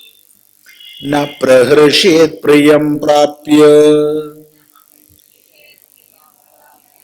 പോരാ, മഹാമോശാണ്. ഭഗവാൻ തന്നെ കേട്ട് കഴിഞ്ഞാൽ ഭഗവാൻ പിന്നെ ഇത് എഴുതി വെച്ച ഭഗവാൻ വേദവ്യാസന് സങ്കടവും. ഇത്രയ്ക്കധികം ആൾക്കാർ ഈ കോഴിക്കോട് ഒത്തുകൂടിയിട്ട് ഇത്രയേ ശബ്ദമുള്ളൂ പറഞ്ഞാൽ ഇതിന് കൊള്ളും? നാണക്കേടല്ലേ? പോരാ. ന പ്രഹൃഷ്യേത് പ്രിയം പ്രാപ്യ നോദ്വിജേത് പ്രാപ്യ ചാപ്രിയം സ്ഥിരബുദ്ധിരസമ്മൂഢോ ബ്രഹ്മവിദ് ബ്രഹ്മണി സ്ഥിതഃ. നമ്മുടെ അടുത്ത് എല്ലാം ഉണ്ട്. എടുക്കാനൊരു ലുബ്ധ്. ഒന്നുമില്ലാത്ത കുഴപ്പം നമുക്കില്ല. പക്ഷെ ഉണ്ട് എന്നുള്ളൊരു ബോധമില്ല. ആ ഉണ്ട് എന്നുള്ളതിനെ കാണിക്കാനുള്ളൊരു ഒരു ഒരു ത്വരയില്ല. അതൊന്ന് മാറി കിട്ടിയാൽ രക്ഷപ്പെട്ടു. ആവർത്തിക്കട്ടെ, അതൊന്ന് മാറി കിട്ടിയാൽ രക്ഷപ്പെട്ടു. എത്ര സമ്പന്നരായിട്ടുള്ള നമ്മള്, എത്ര വലിയ സമ്പന്നരാ! എല്ലാം ഉണ്ട്. എന്തോരം മടിയത് പുറത്തേക്ക് എടുക്കാൻ. അതാ കുഴപ്പം. ഈ പ്രഭാഷണ പരമ്പരയുടെ ഒക്കെ ലക്ഷ്യം അതൊന്ന് പുറത്തേക്ക് എടുപ്പിക്കുക എന്നുള്ളതാ. അത് പുറത്തേക്ക് എടുക്കരുത് എന്നാണ് ഭൂരിഭാഗം സമൂഹത്തിന്റെ ദൃഷ്ടി. അപ്പൊ അവൻ നല്ല ഹിന്ദു ആവൂട്ടോ, മിടുക്കനാ, നല്ല കൂട്ടരാട്ടോ അത് എന്ന് പറയും. അത് പോരാ, അറിഞ്ഞതിനെ ഉണർത്തണം. അതിനാണ് ഉപാസനകൾ, അതിനാണ് മന്ത്രജപം, അതിനാണ് ശാസ്ത്ര സ്വാധ്യായം. അതുകൊണ്ട് മടിച്ച്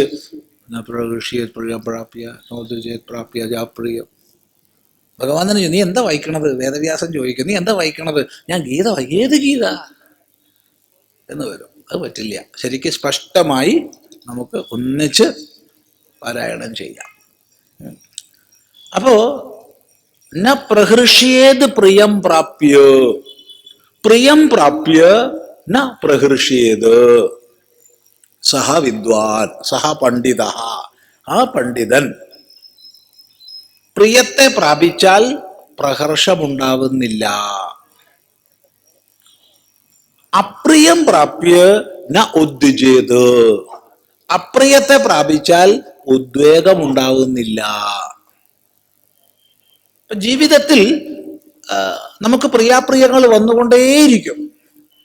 അഥവാ പ്രിയാപ്രിയ സാഹചര്യങ്ങൾ എല്ലാവരുടെ ജീവിതത്തിലും വരും. അവിടെ ജ്ഞാനിയെന്നോ അജ്ഞാനിയെന്നോ വിജ്ഞാനിയെന്നോ വ്യത്യാസമില്ല.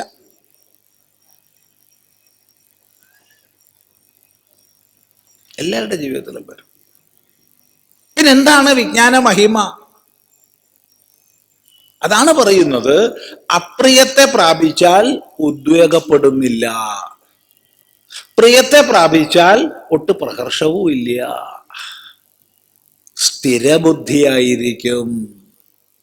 സ്ഥിരമായ ബുദ്ധിയോടൊത്തവൻ. ഇവിടെ ഒത്തവൻ ഒത്തവൾ എന്നൊന്നും വേർതിരിച്ച് പറയുന്നതിൽ അർത്ഥമില്ല. ഏതെങ്കിലും ഒരു ലിംഗം പറഞ്ഞാൽ എല്ലാം മനസ്സിലാക്കിക്കൊള്ളുക.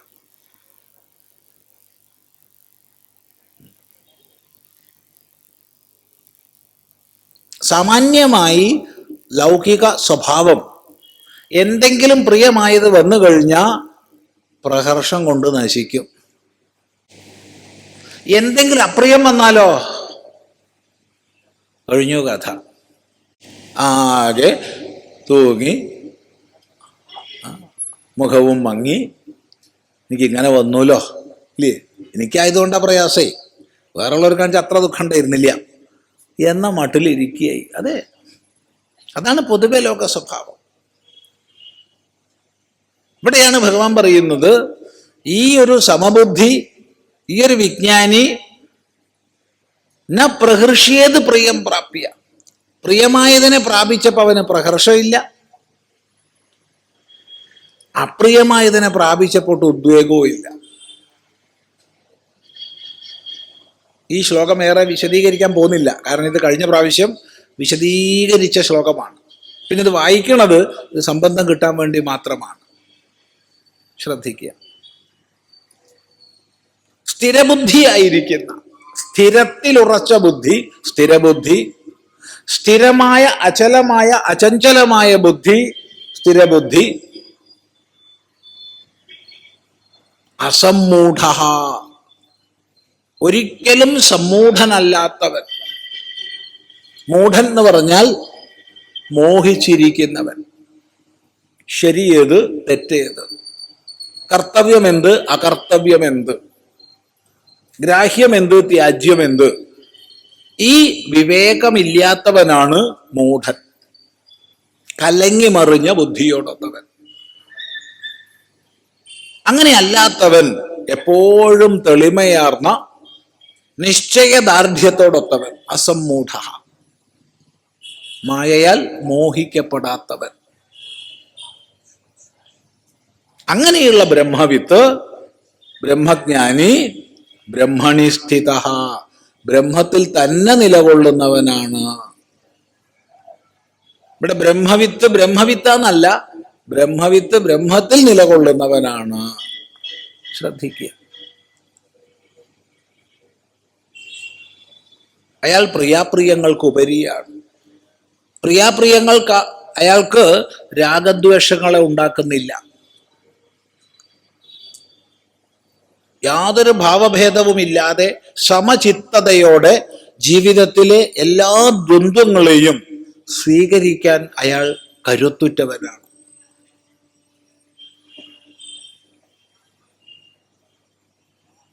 നമ്മൾ ആരോഗ്യത്തോടുകൂടി, സമ്പത്തോടുകൂടി, സുഹൃത്ത് ബന്ധങ്ങളോടുകൂടി ജീവിക്കുമ്പോൾ വലിയ സന്തോഷത്തിലിരിക്കും. അപ്പോഴാ കേൾക്കണത്, അയ്യോ മാരകമായ ഇന്ന രോഗം ഉണ്ടല്ലോ നിങ്ങൾക്ക്, കഴിഞ്ഞു, തളർന്നു, കഴിഞ്ഞു. അല്ലെങ്കിൽ പ്രിയപ്പെട്ട ആള് മരിച്ചു പോയല്ലോ, കഴിഞ്ഞു, തളർന്നു.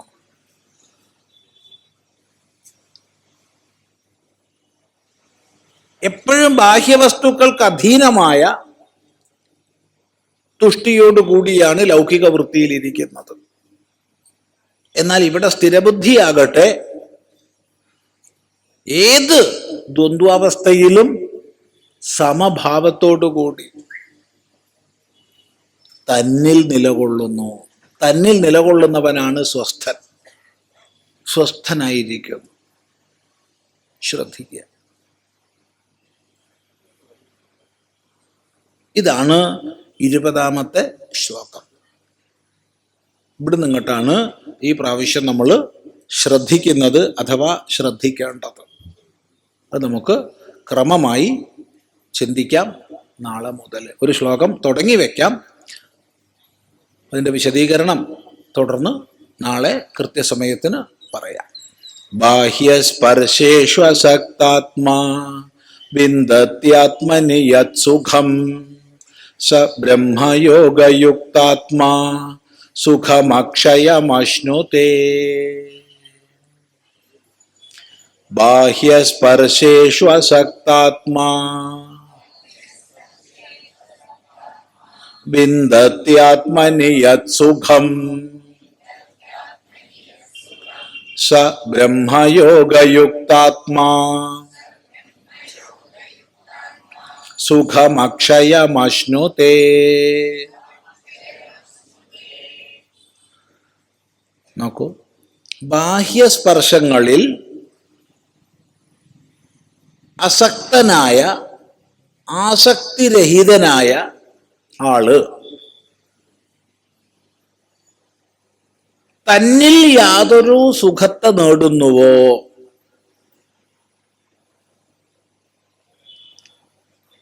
അയാൾ ബ്രഹ്മയോഗയുക്താത്മാവാണ്. അങ്ങനെയുള്ള ബ്രഹ്മയോഗയുക്താത്മാവ് അക്ഷയമായ സുഖത്തെ നേടുന്നു. നമ്മളെല്ലാവരും ജീവിതത്തിൽ സുഖം ആഗ്രഹിച്ചാണ് സഞ്ചരിക്കുന്നത്. നമുക്കെല്ലാവർക്കും സുഖം വേണം. സുഖം വേണ്ട എന്നുള്ള ആരും ഈ കൂട്ടത്തിൽ ഉണ്ടാവില്ല. എന്നല്ല, സകല ജീവരാശികളുടെയും സകല പ്രവൃത്തികളും സുഖത്തിനായിക്കൊണ്ടാണ്. അതുകൊണ്ട് ആചാര്യന്മാർ എപ്പോഴും പറയാറുണ്ട്, സുഖാർത്ഥ സർവഭൂതാനാം മതാ സർവാ പ്രവൃത്തയ എന്ന്. എല്ലാ ഭൂതങ്ങളുടെ എല്ലാ പ്രവൃത്തികളും സുഖത്തിനായിക്കൊണ്ടാണ്. എന്ത് ചെയ്താൽ സുഖം കിട്ടും, എന്ത് ചെയ്താൽ സുഖം കിട്ടും, ഈ അന്വേഷണത്തിലാണ് നമ്മൾ ഓരോരുത്തരും ജീവിക്കുന്നത്. അതിന് നമ്മൾ വിവിധ വിഷയങ്ങളുടെ പിന്നാലെ പോകുന്നു. അതിനെ പ്രാപിച്ചാൽ സുഖാവും, ഇതിനെ പ്രാപിച്ചാൽ സുഖാവും എന്ന് വിചാരിക്കുന്നു. തീർച്ചയായിട്ടും വിഷയങ്ങളെ പ്രാപിക്കുമ്പോൾ സുഖമുണ്ട്, ഇല്ല എന്ന് പറയരുത്. ഇല്ല എന്ന് പറഞ്ഞാൽ അത് കള്ളമാണ്. ഇഷ്ടപ്പെട്ട ഭക്ഷണം കഴിക്കുമ്പോൾ ഒരു സുഖമുണ്ട്, ഇഷ്ടപ്പെട്ട സ്ഥലം കാണുമ്പോൾ ഒരു സുഖമുണ്ട്, ഇഷ്ടപ്പെട്ട ആളെ പ്രാപിക്കുമ്പോൾ ഒരു സുഖമുണ്ട്. ഇല്ല എന്ന് പറയരുത്. വിഷയത്തിലൊന്നും ഒരു സുഖമില്ല എന്ന് പറയരുത്. വിഷയത്തിൽ സുഖമുണ്ട്. എന്നാൽ വാസ്തവത്തിൽ വിഷയത്തിൽ നിന്ന് നമുക്ക് ലഭിക്കുന്ന സുഖം അത് അല്പമാണ്. മാത്രവുമല്ല, അത് ആ വിഷയത്തിൽ തട്ടി പ്രതിഫലിച്ചു വരുന്ന ആത്മാനന്ദത്തിന്റെ പ്രതിഫലനം മാത്രമാണ്. ഏതുപോലെ എന്ന് ചോദിച്ചാൽ, നമ്മൾ ഇത്ര പേര് ഇവിടെ ഇരിക്കുന്നുണ്ട്. ഇതിൽ ഉറപ്പാണ്, ഇവിടുന്ന് അങ്ങോട്ട് നോക്കുമ്പോൾ ഉറപ്പിച്ച് പറയാൻ പറ്റും, ഒരു 99% പേരും വരുന്നതിന് മുമ്പ് കണ്ണാടി നോക്കിയിട്ടുണ്ട്. കണ്ണാടി നോക്കിയാൽ വിഷമവും ദേഷ്യമുള്ള ചെറിയൊരു വിഭാഗം ഉണ്ടാവും, അവർ നോക്കിയിട്ടുണ്ടാവില്ല. അവർ ചിലപ്പോൾ ചെറുപ്പക്കാരിങ്ങനെ കണ്ണാടി നോക്കിയിരിക്കണതിനെ കുറിച്ച് എന്താ എപ്പോഴും കണ്ണാടി നോക്കിയിരിക്കണം എന്നൊക്കെ വഴക്ക് പറഞ്ഞു എന്നും വരും. പക്ഷെ അവരും കുറെ കൊല്ലങ്ങൾക്ക് മുമ്പ് ഇത് നോക്കി തിരിഞ്ഞും മറിഞ്ഞൊക്കെ നോക്കിയിട്ട് തന്നെയാണ് പുറത്തു പോകാറ്. ശരിയല്ലേ പറഞ്ഞേ? ശരിയല്ല? അതെ. ആരാ കണ്ണാടി കാണാൻ വേണ്ടി കണ്ണാടി നോക്കിയത്? ആരും ഉണ്ടാവില്ല. കണ്ണാടി കാണാൻ വേണ്ടി നമ്മൾ കണ്ണാടി നോക്കുന്നത് ഒരൊറ്റ പ്രാവശ്യമാണ്. അത് മേടിക്കുമ്പോൾ മാത്രം. അതിൻ്റെ ക്വാളിറ്റി എങ്ങനെ ഉണ്ട്, നല്ല കണ്ണാടിയാണോ എന്ന് നോക്കാൻ വേണ്ടിയിട്ട് ശരിക്കും നോക്കി പരിശോധിച്ചിട്ടാ മേടിക്കുക. മേടിച്ച് കഴിഞ്ഞാൽ പിന്നെ കണ്ണാടി നോക്കുന്നതൊക്കെ തന്നെ കാണാൻ വേണ്ടിയിട്ടാ, തൻ്റെ പ്രതിരൂപം കാണാൻ വേണ്ടിയിട്ടാ. അല്ലാണ്ട് കണ്ണാടി കാണാൻ വേണ്ടി ആരും കണ്ണാടി നോക്കാറില്ല. ഇതെന്തിനാ ഇവിടെ പറഞ്ഞതെന്ന് ചോദിച്ചാൽ, എപ്രകാരമാണോ കണ്ണാടിയിൽ തട്ടി പ്രതിഫലിച്ച് തൻ്റെ മുഖം വരുന്നതിനെ, തൻ്റെ രൂപം വരുന്നതിനെ നമുക്ക് കാണാൻ സാധിക്കുന്നത്, അല്ലാതെ കാണാൻ സാധിക്കാത്തത്, അതേപോലെ ആത്മാനന്ദം വിവിധ വിഷയങ്ങളിൽ തട്ടി പ്രതിഫലിച്ച് വരുന്നതിനെയാണ് നമ്മൾ വിഷയസുഖമായി മനസ്സിലാക്കുന്നത്. അത്രയേ സാധിക്കണുള്ളൂ. അപ്പൊ അങ്ങനെയാണെങ്കിൽ ശരിയായ ആത്മാനന്ദം ഈ പ്രതിഫലിച്ചിട്ടല്ലാതെ വരുന്നത് അനുഭവിക്കാൻ കഴിഞ്ഞാൽ അതെത്ര വലുതായിരിക്കും. മറ്റതിപ്പോ കണ്ണാടി ഉണ്ടെങ്കിലല്ലേ ഇപ്പൊ കണ്ണാടി നോക്കാൻ പറ്റൂ. വിഷയം ഉണ്ടെങ്കിലല്ലേ വിഷയത്തെ തട്ടി പ്രതിഫലിച്ചു വരുള്ളൂ. എന്നാൽ ഞാൻ എപ്പോഴും ഉണ്ടല്ലോ, ഞാനില്ലാത്ത സമയമില്ലല്ലോ, ഞാനില്ലാത്ത ഇടമില്ലല്ലോ. എവിടെയൊക്കെ ഞാനുണ്ട് അവിടെയൊക്കെ ഞാനുണ്ട്. ഞാനില്ലാണ്ടാവണില്ല. ഞാൻ എന്തൊരു കേമന ആലോചിച്ച് നോക്കൂ.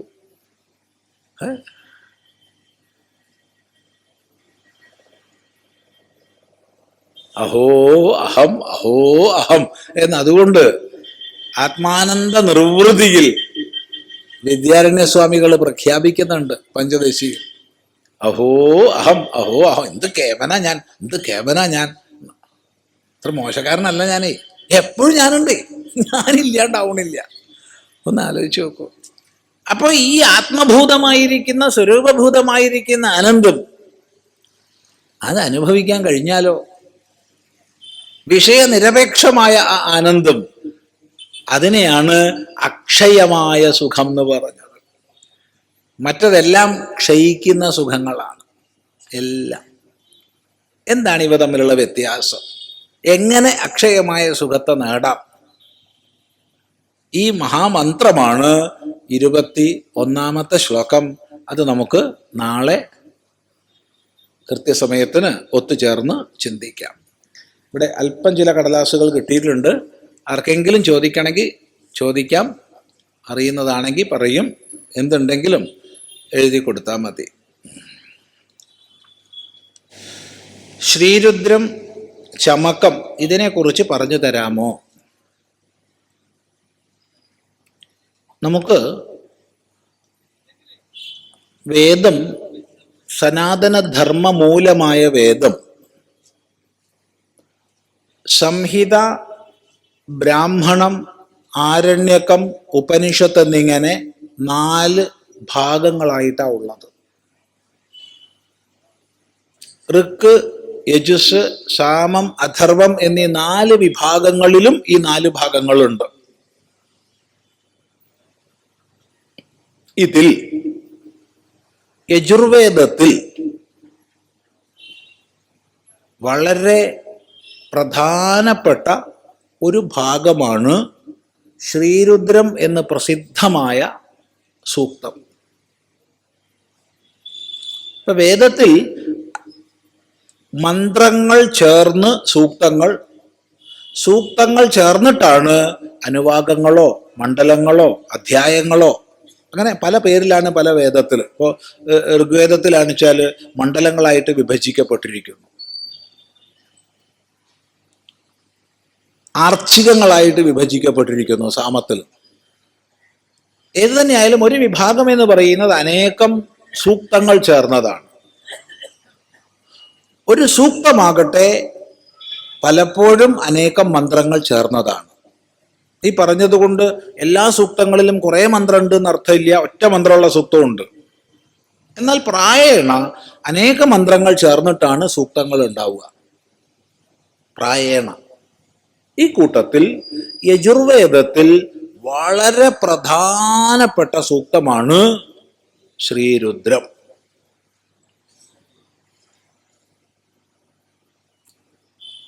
രുദ് രാവയതി ഇത് രുദ്ര. രുദിതി അജ്ഞാനം. അജ്ഞാനത്തെ നീക്കുന്നവനാണ് രുദ്രൻ. എല്ലാവിധ അജ്ഞാനവൃത്തികളെയും നീക്കി തത്വവിജ്ഞാനത്തിലേക്ക് ഉയർത്തുന്ന മഹേശ്വരന്റെ, പരമേശ്വരന്റെ, രുദ്രന്റെ വിഭൂതികളെ കീർത്തിക്കുന്ന പോരാ, ആ വിഭൂതികളെ കീർത്തിച്ച് അവിടെ നമസ്കരിക്കുന്ന പോരാ, അങ്ങനെ നമസ്കരിച്ച് ഒട്ടനവധി പ്രാർത്ഥനകളെ അങ്ങോട്ട് സമർപ്പിക്കുന്ന ഒരു സൂക്തമാണ്. ഇതിൽ വിവിധ ശ്ലോകങ്ങളിൽ പരമേശ്വര മഹിമ വെളിപ്പെടുത്തപ്പെട്ടിട്ടുണ്ട്. അതിലേക്കൊന്നും ഇപ്പൊ പ്രവേശിക്കാൻ നമുക്കിപ്പോൾ പറ്റില്ല. അതുകൂടാതെ വ്യത്യസ്ത ഭാവങ്ങളിൽ ഭഗവാനെ കണ്ട് നമസ്കരിക്കുന്ന ഭാഗമുണ്ട്. വ്യത്യസ്ത ഭാവങ്ങളിൽ. വ്യത്യസ്ത ഭാവങ്ങളിൽ എന്ന് പറയുമ്പോൾ അവിടെ നല്ലത് ചീത്ത എന്ന വ്യത്യാസം ഒന്നും ഇല്ല കേട്ടോ. എല്ലാം ഭഗവാൻ തന്നെയാ, എല്ലാം ഭഗവാൻ തന്നെയാ എന്ന നിലയ്ക്ക് വ്യത്യസ്ത ഭാവങ്ങളെ നമിക്കുകയാണ്. ആ നമിക്കുന്ന ഭാഗമാണ് നമകം. അവിടെ ഓരോ മന്ത്രത്തിന്റെയും ഒടുവിൽ നമ നമ നമ എന്നുണ്ട്.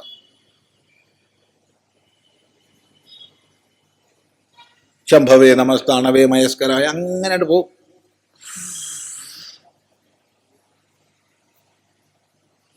നമസ്തേ രുദ്രമന്യവ, അങ്ങനെ അത് അനേക വാക്യങ്ങളിൽ നമ നമ നമ പറഞ്ഞിട്ട് ആ നമ നമ്മളെ അത്ഭുതപ്പെടുത്തുന്ന രീതിയിൽ വികസിതമാകും. ചോരന്മാരുടെ നാഥനായ നിനക്ക് നമസ്കാരം. സ്തേനന്മാരുടെ, സ്തേനൻ എന്ന് പറഞ്ഞാൽ പെരുങ്കള്ളനാ, സ്തേനന്മാരുടെ നാഥനായ നിനക്ക് നമസ്കാരം. തസ്കരന്മാർ, തസ്കരച്ച കൊള്ളക്കാരനാ, തസ്കരന്മാരുടെ നാഥനായ നിനക്ക് നമസ്കാരം എന്നൊക്കെ അങ്ങോട്ട് വ്യാപിക്കുമ്പോൾ ധർമ്മം അധർമ്മം, ഗുണം ദോഷം, നല്ലത് ചീത്ത എന്ന സകല ദ്വന്ദ്വങ്ങൾക്കും അപ്പുറത്ത് പുരുഷയേവ ഇദം സർവം എന്നുള്ള ആ ഒരു മഹിമ സാധകനുള്ളിൽ ഉറപ്പിക്കപ്പെടും. ഇത്രയും പറയാതെ ഈ ചോദ്യത്തിന് ഉത്തരം പറയാൻ വയ്യ. ഈ ചോദ്യത്തിൽ പ്രാധാന്യം ചോദിച്ചത് ചമകമാണ്. ചമകം ശ്രീരുദ്രത്തിലെ പ്രധാനപ്പെട്ട ഒരധ്യായമാണ്, ഒരു ഭാഗമാണ്. നമ എന്ന് ആവർത്തിക്കുന്നത് കൊണ്ട് നമകം എന്ന് പറഞ്ഞതുപോലെ ഈ നമകം എന്നൊക്കെ ഉള്ളത് വളരെ പ്രസിദ്ധമായിരിക്കും. ക്ഷേത്രങ്ങളിലൊക്കെ ഉണ്ട് നമകം, പഞ്ചഗവ്യം എന്നൊക്കെ പറഞ്ഞിട്ട് നോട്ടീസിലൊക്കെ കാണലുണ്ടാവും. അത് ഈ നമക ഭാഗം, നമ നമ എന്നുള്ള ഭാഗം ചൊല്ലി രുദ്രനെ സ്തുതിക്കുക അവിടെ ചെയ്യണത്. ചമകം എന്നുള്ളിടത്ത് ച മേ ച മേ ച മേ എന്നാണ് ഓരോ മന്ത്രം അവസാനിക്കുന്നത്. ച മേ എന്ന് പറഞ്ഞാൽ അതും എനിക്ക് എന്നാണ്. അതും എനിക്ക് വേണം, അതും എനിക്ക് വേണം. വളരെ ശ്രദ്ധേയമായ ഭാഗമാണ്. വേദം വിസ്മരിച്ച, വേദം അറിയാത്ത നമ്മൾ പലപ്പോഴും കുട്ടികളോട് പറഞ്ഞു കൊടുക്കും, ഏയ് ഒന്നും ആഗ്രഹിക്കരുത് കേട്ടോ, ആഗ്രഹിക്കണത് ദോഷാ എന്നൊക്കെ. വേദം പഠിച്ച ആൾ പറഞ്ഞു കൊടുക്കില്ല. കാരണം അവിടെ കൂടുതൽ ആഗ്രഹിക്കാനാ പറഞ്ഞത്, ആഗ്രഹിക്കാതിരിക്കാനല്ല. കൂടുതൽ ആഗ്രഹിക്കൂ, വലുത് ആഗ്രഹിക്കൂ, ഇഷ്ടം പോലെ ആഗ്രഹിക്കൂ.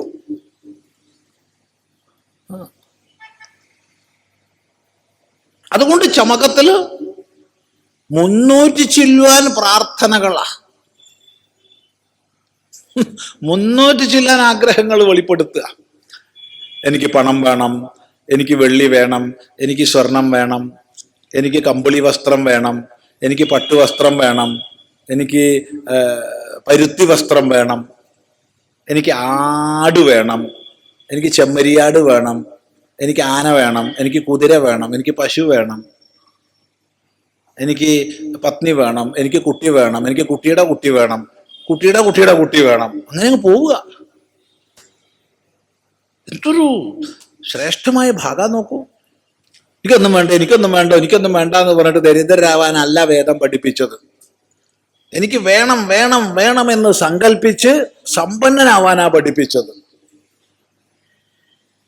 കാരണം ഇതൊക്കെ വേണമെന്ന് പ്രാർത്ഥിച്ച ഒരാൾക്ക് മന്ദനായി, അലസനായി, മടിയനായി ഇരിക്കാൻ പറ്റുമോ ലോകത്തില്? ഒന്ന് ആലോചിച്ച് നോക്കൂ. എന്തൊക്കെയാ പ്രാർത്ഥിച്ചത്? സ്വർണം വേണം, രത്നം വേണം എന്നൊക്കെ. ചുരുങ്ങിയതൊന്നുമല്ല. എനിക്കൊരു റോൾഡ് ഗോൾഡ് വേണം എന്നല്ല പറഞ്ഞത്, രത്നം വേണമെന്നാ പറഞ്ഞത്. അപ്പൊ രത്നം വേണമെന്ന് പറഞ്ഞു ഇരുന്നാൽ രത്നം കിട്ടുമോ? അതിനു വേണ്ടി പണിയെടുക്കണ്ടേ, അധ്വാനിക്കണ്ടേ? അപ്പം നമ്മുടെ സമൂഹത്തെ സമ്പന്നമാക്കി തീർക്കാനുള്ള, വ്യക്തികളെ കർമ്മകുശലരാക്കി തീർക്കാനുള്ള ഉപദേശമാണ് ഇവിടെ. അതുകൊണ്ട് ദയവ് ചെയ്ത് നിങ്ങൾ കുട്ടികളോട് ഒന്നും ആഗ്രഹിക്കരുത്, ഒന്നും വലിയ വേദാന്തം പഠിപ്പിക്കരുത്. വേദം കഴിഞ്ഞിട്ട് മതി വേദാന്തം, വേദത്തിലൂടെ മതി വേദാന്തത്തിലേക്ക് എത്തുക. അല്ലെങ്കിൽ ഇല്ലം വിട്ടു അമ്മാത്ത് എത്തിയിട്ടില്ല എന്നുള്ള അവസ്ഥയാവും. അങ്ങും അല്ല ഇങ്ങും അല്ല, കുറെ എണ്ണം.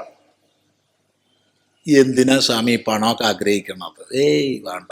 എന്തിനാ സ്വാമി സ്വത്തൊക്കെ? ഒന്നും വേണ്ട. അങ്ങനെ സ്വത്തും വിറ്റു, പണവും പോയി, എല്ലാം പോയി. ചവിട്ടി മെതിക്കപ്പെടും മറ്റുള്ളവരാൽ, ഒരു സംശയവും ഇല്ല. അവിടെ അഭിവൃദ്ധിയുള്ള, സാമ്പത്തിക ഭദ്രതയുള്ള, ഐശ്വര്യമുള്ളൊരു സമൂഹം മാത്രമേ ഉയർന്നു പോകൂ. ആ സമൂഹ സൃഷ്ടിക്ക് അനിവാര്യമായ കാഴ്ചപ്പാടാണ് എനിക്ക് സമ്പദ് ഐശ്വര്യങ്ങളെല്ലാം വേണം വേണം വേണം എന്ന പ്രാർത്ഥനകൾ. പ്രാർത്ഥനയിൽ നിന്ന് പ്രവൃത്തി ഉണ്ടാവും. പ്രവൃത്തിരഹിതമായ പ്രാർത്ഥന നിരർത്ഥകമാണ്. അത് വേദത്തിലില്ല. അത് ശ്രദ്ധിക്കുക. അതുകൊണ്ട് വളരെ പ്രധാനപ്പെട്ട ഭാഗമാണ് ചമകം. എന്നിട്ട് നല്ലപോലെ ഓരോരുത്തരും ദിവസവും ചമകം ചൊല്ലുക. നമുക്കിവിടെ ചമകം വ്യാഖ്യാനിക്കാനുള്ള അവസരം ഇല്ല. എല്ലാവർക്കും ചമകം പാരായണം ചെയ്യാനുള്ള അധികാരമുണ്ട്. നാളെ തൊട്ട് തന്നെ ചമകം നല്ലോണം ചൊല്ലുക. ഇതിൽ 7 ദിവസം കൊണ്ട് എന്താണോ കിട്ടുന്നത് അത് ചിദാനന്ദപുരി സ്വാമിക്ക് തരിക.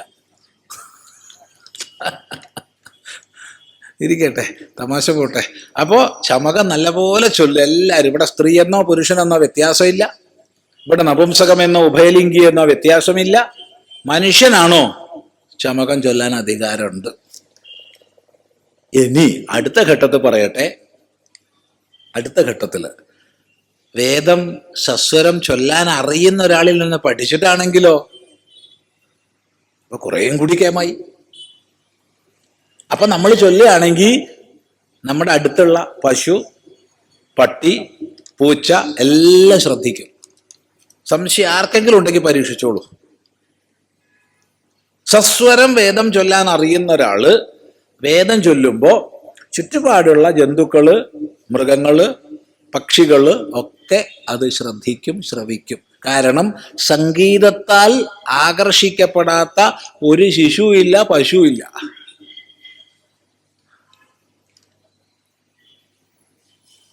ഭണിയുമില്ല. വേത്തി ഗാനരസം ഭണി. ശ്രദ്ധിക്കുക. അതുകൊണ്ട് സസ്വരം ചൊല്ലിയ കുറേയും കൂടി കേമായി. അങ്ങനെ ദിവസവും ഒന്ന് ചൊല്ലൂ. ആർക്കും ചൊല്ലാം. ഇത് ഇടക്കാലത്ത് വലിയൊരു അന്ധകാരത്തിൽ നമ്മൾ ആണ്ടുപോയപ്പോ, അന്ധകാരാവൃതമായൊരു മധ്യകാലഘട്ടത്തിലൂടെ കടന്നു വന്നപ്പോ സ്ത്രീകൾ വേദം ചൊല്ലാൻ പാടില്ല എന്നൊക്കെ ഉണ്ടായിരുന്നു. സ്ത്രീകൾ ചൊല്ലാൻ പാടില്ല. എന്തുകൊണ്ട് ചൊല്ലാൻ പാടില്ല? അതിനുത്തരം പാടില്ല. ഇത്രയേ ഉള്ളൂ. അല്ലെ, എന്തുകൊണ്ട് പാടില്ല? അതങ്ങനെയാ. ഓ, സന്തോഷം. ഒന്ന് മാത്രം പറയട്ടെ. സ്വയം പരിഷ്കരിക്കാൻ സാധിക്കാത്ത ഒരു വ്യവസ്ഥയും ലോകത്ത് നിലനിന്നിട്ടില്ല, നിലനിൽക്കുകയുമില്ല. കാലത്തിനനുസരിച്ച് സ്വയം പരിഷ്കരിക്കാൻ സാധിക്കാത്ത ഒരു വ്യവസ്ഥയും ലോകത്തിൽ നിലനിന്നിട്ടില്ല, നിലനിൽക്കില്ല. ഉറപ്പാണ്. അതുകൊണ്ട് അത്തരം ഇരുട്ടിന്റെ വാദങ്ങളെ നമ്മൾ സ്വീകരിക്കേണ്ട ആവശ്യമില്ല. സ്ത്രീ ആയാലും കൊള്ളാം, പുരുഷനായാലും കൊള്ളാം, നപുംസകായാലും കൊള്ളാം, ഉഭയലിംഗി ആയാലും കൊള്ളാം, ഇനി വേറെ എന്തൊക്കെ ജെൻഡർ ഉണ്ടോ ആരായാലും കൊള്ളാം, എല്ലാവർക്കും വേദം ചൊല്ലാം. അത് സസ്വരം കൂടി ചൊല്ലിയ കേമായി എന്നാണ് പറയാനുള്ളത്. ചില സാമാന്യമായ വാക്കുകളുടെ അർത്ഥം, ഭഗവാനെ ഇതിപ്പോ എന്തൊക്കെയാണ്? അതിൽ ഒന്നാമത് എഴുതിയിട്ടുള്ളത് പൂജയാണ്. പൂജ എന്ന് പറഞ്ഞാൽ പൂജ തന്നെ. പൂജ എന്നുള്ളതിന് ഇപ്പം എങ്ങനെയാ പറയുക?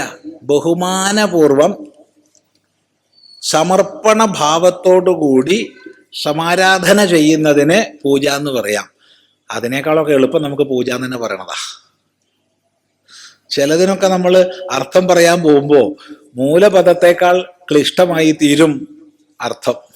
പൂജ എന്ന് പറഞ്ഞാൽ ആർക്കും മനസ്സിലാവും. ബഹുമാനപൂർവം സമർപ്പണാത്മകമായ ഭാവത്തോടു കൂടി ചെയ്യുന്ന സമാരാധനയാണ് പൂജ എന്ന് പറഞ്ഞാൽ. അധികം കഷ്ടായി, വേണ്ടിയില്ലായിരുന്നു, ഞാൻ ചോദിക്കേണ്ടിയില്ലായിരുന്നു സ്വാമി, പൂജ തന്നെ മതിയായിരുന്നു. അത് ഞാൻ പറഞ്ഞ പൂജ തന്നെ മതി. നമ്മൾ അങ്ങേയറ്റം സ്നേഹിക്കുകയും അങ്ങേയറ്റം ആദരിക്കുകയും ചെയ്യുന്ന ഒരു വ്യക്തിയെ, ഒരു സ്ഥാനത്തെ കാണുമ്പോൾ പ്രാപിക്കുമ്പോഴുള്ള നമ്മുടെ മനസ്സിന്റെ ഭാവം എന്താണ്? അതാണ് പൂജ. നമ്മൾ കാലിൻ്റെ മുകളിൽ കാലും വെച്ച് അങ്ങനെ ഇരിക്കുക, അപ്പോഴാ അമ്മ കടന്നു വരുന്നത്. ഉടനെ നമ്മൾ എഴുന്നേറ്റ് ആ മുണ്ടൊക്കെ ഒന്ന് താഴ്ത്തിയിട്ട്, അതേതാ ഭാവം? അതാ പൂജാഭാവം. അവിടെ നമ്മളൊന്നും കൊടുക്കണമെന്നില്ല, പക്ഷെ ഭാവം കൊടുക്കണുണ്ട്. ഭാവം അത് മതി. അല്ല, അപ്പൊ ഒന്നും കൂടി കാലിന്റെ മുകളിലും കൂടി കാല് വെച്ചിട്ട് ഇരിക്കുകയാണെങ്കിൽ അത് വിരുദ്ധായി, അത് നിന്ദയായി. അത് ശ്രദ്ധിക്കുക, അത് നിന്ദയായി. ഇനി രാജാവ് എന്ന് പറഞ്ഞാൽ ഭരണാധികാരി. ഇന്നത്തെ കാലത്ത് ഇപ്പോൾ നമ്മൾ തന്നെയാണല്ലോ ഭരണാധികാരികൾ. നമുക്ക് വേണ്ടി നമ്മുടെ മന്ത്രിമാരല്ലേ ഇരിക്കണത്, നമ്മളാ ഭരണാധികാരികൾ, പൗരന്മാരാ ഭരണാധികാരികൾ, അല്ലാണ്ട് വേറെ ആരാ? പണ്ടത്തെ കാലത്ത് രാജാവ് ഉണ്ടായിരുന്നു പറയാം, ദേവതകള്, ഇങ്ങനെയൊക്കെ വരുമ്പോൾ അവരെ ഈ പറഞ്ഞ ഭാവത്തോടു കൂടി നമ്മൾ വെറുതെ എണീറ്റ് കൊണ്ടഴിച്ചാൽ പോരാ, എന്തെങ്കിലും ഒന്ന് സമർപ്പിക്കും. അപ്പൊ പൂജ ഒന്നും കൂടി വിപുലായി. അപ്പൊ ആ പൂജയ്ക്ക് എന്തായി? ഉപചാരങ്ങളായി, സോപചാരമായ പൂജയായി. അപ്പൊ എന്താ ഉപചാരം? ഒരു പൂ മതി, ഒരു ഇല മതി, പത്രം, പുഷ്പം, ഫലം, തോയം, എന്തെങ്കിലും ഒന്ന് മതി. അത് പോരാ, ഒന്നും കൂടി ഉപചാരമൊക്കെ ഒന്ന് കേമാക്കണം. എന്നാ ശരി, ഒരു ധൂപ ദീപ നൈവേദ്യം ആയിക്കോട്ടെ. അത് പോരാ സ്വാമി, എന്നാ പിന്നെ കുറച്ചും കൂടി ഉപചാരം കൂട്ടിക്കോളൂ. ഒന്ന് കാല് കഴുകിച്ച് കൂട്ടിക്കൊണ്ടുവന്ന് ഒന്ന് വിളക്കൊക്കെ കാണിച്ച്, അങ്ങനെ ഇല്ലേ?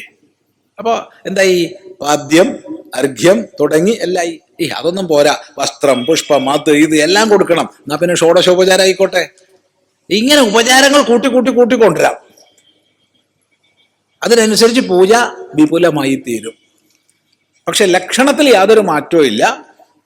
സാദരം സമർപ്പണപൂർവം ചെയ്യുന്ന സമാരാധനയാണ് പൂജ.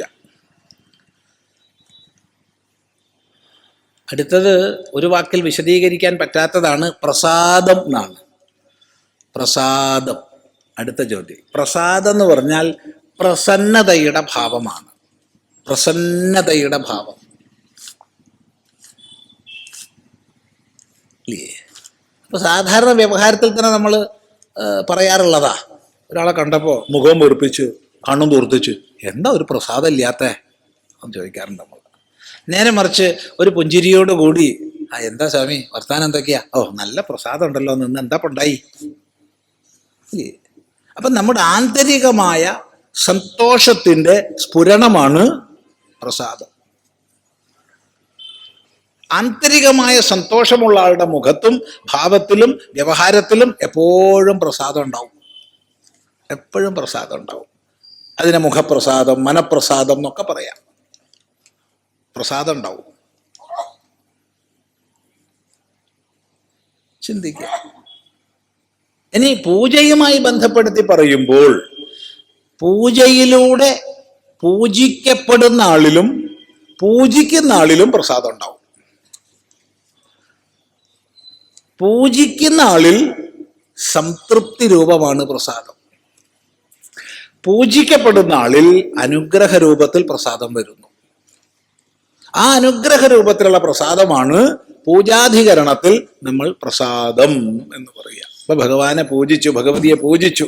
ആ പൂജ കൊണ്ടുള്ള ഭഗവാന്റെ അനുഗ്രഹ ഭാവത്തിലുള്ള പ്രസാദം, അതാണ്. അത് ദ്രവ്യമല്ല കേട്ടോ, അതാ ഭാവമാണ്. പക്ഷെ ഭാവം മനസ്സിലാക്കണമെങ്കിൽ നമുക്ക് വല്ല ദ്രവ്യവും വേണ്ടേ? അപ്പൊ കാലം പോയി നമ്മളെന്താപ്പോ ദ്രവ്യത്തിനെയാണ് പ്രസാദം എന്ന് പറയണത്. പ്രസാദമൊക്കെ നന്നായിക്കോളൂ കിട്ടുമോ എന്ന് പറയും. നന്നാവേണ്ടത് നമ്മളാരെങ്കില ചിന്തിക്കുക. അപ്പോൾ ഉപാസനയിലൂടെ പൂജയിലൂടെയുള്ള ഭഗവാന്റെ പ്രസന്നത, അതാണ് ശരിയായ പ്രസാദം. ഈ വിഷയത്തിൽ പൂജാധികരണത്തിൽ സാമാന്യമായി നേരത്തെ പറഞ്ഞു, ആദ്യം പറഞ്ഞു, ശ്രദ്ധിക്കുക. അടുത്തത് സഞ്ചയനം എന്നാണ് കണ്ടത്. ചി ചയനെ എന്ന് ധാതു, അതായത് ചേർക്കുക, അതിനാണ് ചി ധാതു ഉപയോഗിക്കുന്നത്. സമ്യക്കായി നല്ല പോലെ ചേർക്കുന്നതാണ് സഞ്ചയനം. ചിതറിക്കിടക്കുന്നതിനെ ഒന്നിച്ച് ചേർക്കുന്നതാണ് സഞ്ചയനം.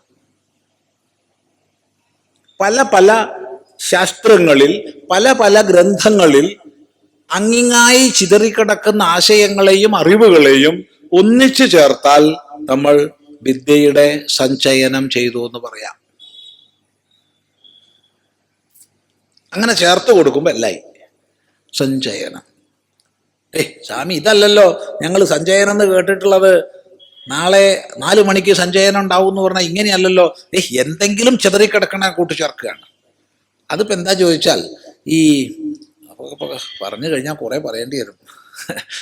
അതിപ്പോ നമുക്ക് ഈ ശരീരത്തോട് ഒരു താതാത്മ്യം ഉണ്ടല്ലോ. ഇതെൻ്റെയാണ്, ഇത് ഞാനാണെന്നുള്ളൊരു താതാത്മ്യമുണ്ട്. അപ്പൊ ഈ താതാത്മ്യത്തോടുകൂടി ജീവാത്മഭാവം ഈ ശരീരത്തിൽ കുടികൊള്ളുകയാണ്. എല്ലാ കാലവും ഇരിക്കില്ലല്ലോ. പ്രാരബ്ധക്ഷയത്തിൽ ദേഹം പോണം, ഉറപ്പായിട്ടും പോണം. പ്രാരബ്ധക്ഷയത്തിൽ ദേഹം പോണം. അപ്പോ ഇതിനെ ഇവിടെ നിലനിർത്തിയ ഓരോരുത്തരായിട്ട് വിട്ടുപോകണം. സംസ്കാരങ്ങളൊക്കെ അതീവ സൂക്ഷ്മരൂപത്തെ പ്രാപിച്ചു. ആ സൂക്ഷ്മരൂപം കാരണഭാവത്തെ പ്രാപിച്ചിട്ട് പ്രാണങ്ങൾ ഓരോ വൃത്തിയും സൂക്ഷ്മത്തെ പ്രാപിച്ച് അവസാനം ഉദാനഭാവത്തെ പ്രാപിച്ച് ഈ ഉദാനൻ സകല സംസ്കാരങ്ങളെയും കൊണ്ട് വിട്ടുപോവുക വേണ്ടത്. ആരും ശേഷിക്കരുത്, ഇതാണിപ്പോൾ വേണ്ടത്.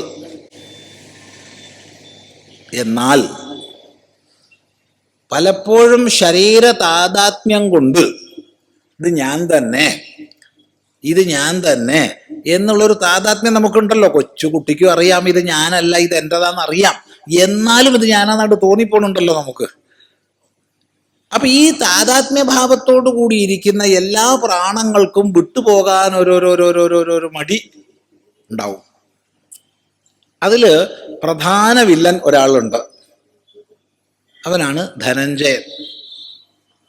ഈ ധനഞ്ജയൻ എന്ന് പറഞ്ഞാൽ ഏതുപോലെയാ, പണ്ട് കാലത്തൊക്കെ, ഇന്നിപ്പോൾ നമ്മൾ രോഗങ്ങൾ വന്നാൽ വൈദ്യൻ്റെ അടുത്ത് അങ്ങോട്ട് പോകുന്നുണ്ട്, ആശുപത്രിയിൽ പോകുന്നുണ്ട്, ഡോക്ടറെ അടുത്ത് പോകുന്നുണ്ട്, അങ്ങനെയൊക്കെയാണ്. പക്ഷേ ഈ കൂട്ടത്തിൽ കുറച്ച് പ്രായമുള്ളവർക്കൊക്കെ അറിയാം, മുമ്പ് ഡോക്ടർ വീട്ടിലേക്ക് വരിക, ഡോക്ടറെ കൂട്ടിക്കൊണ്ടുവരും. അപ്പോൾ ഡോക്ടറെ കൂട്ടിക്കൊണ്ടുവരുമ്പോൾ നമ്മൾ വിളിച്ചത് ഡോക്ടറേ ഉള്ളൂ, പക്ഷെ വേറെ 2 ആളാണ് വരിക. ഡോക്ടറും ഉണ്ടാവും, പിന്നാലെ കമ്പൗണ്ടറും ഉണ്ടാവും.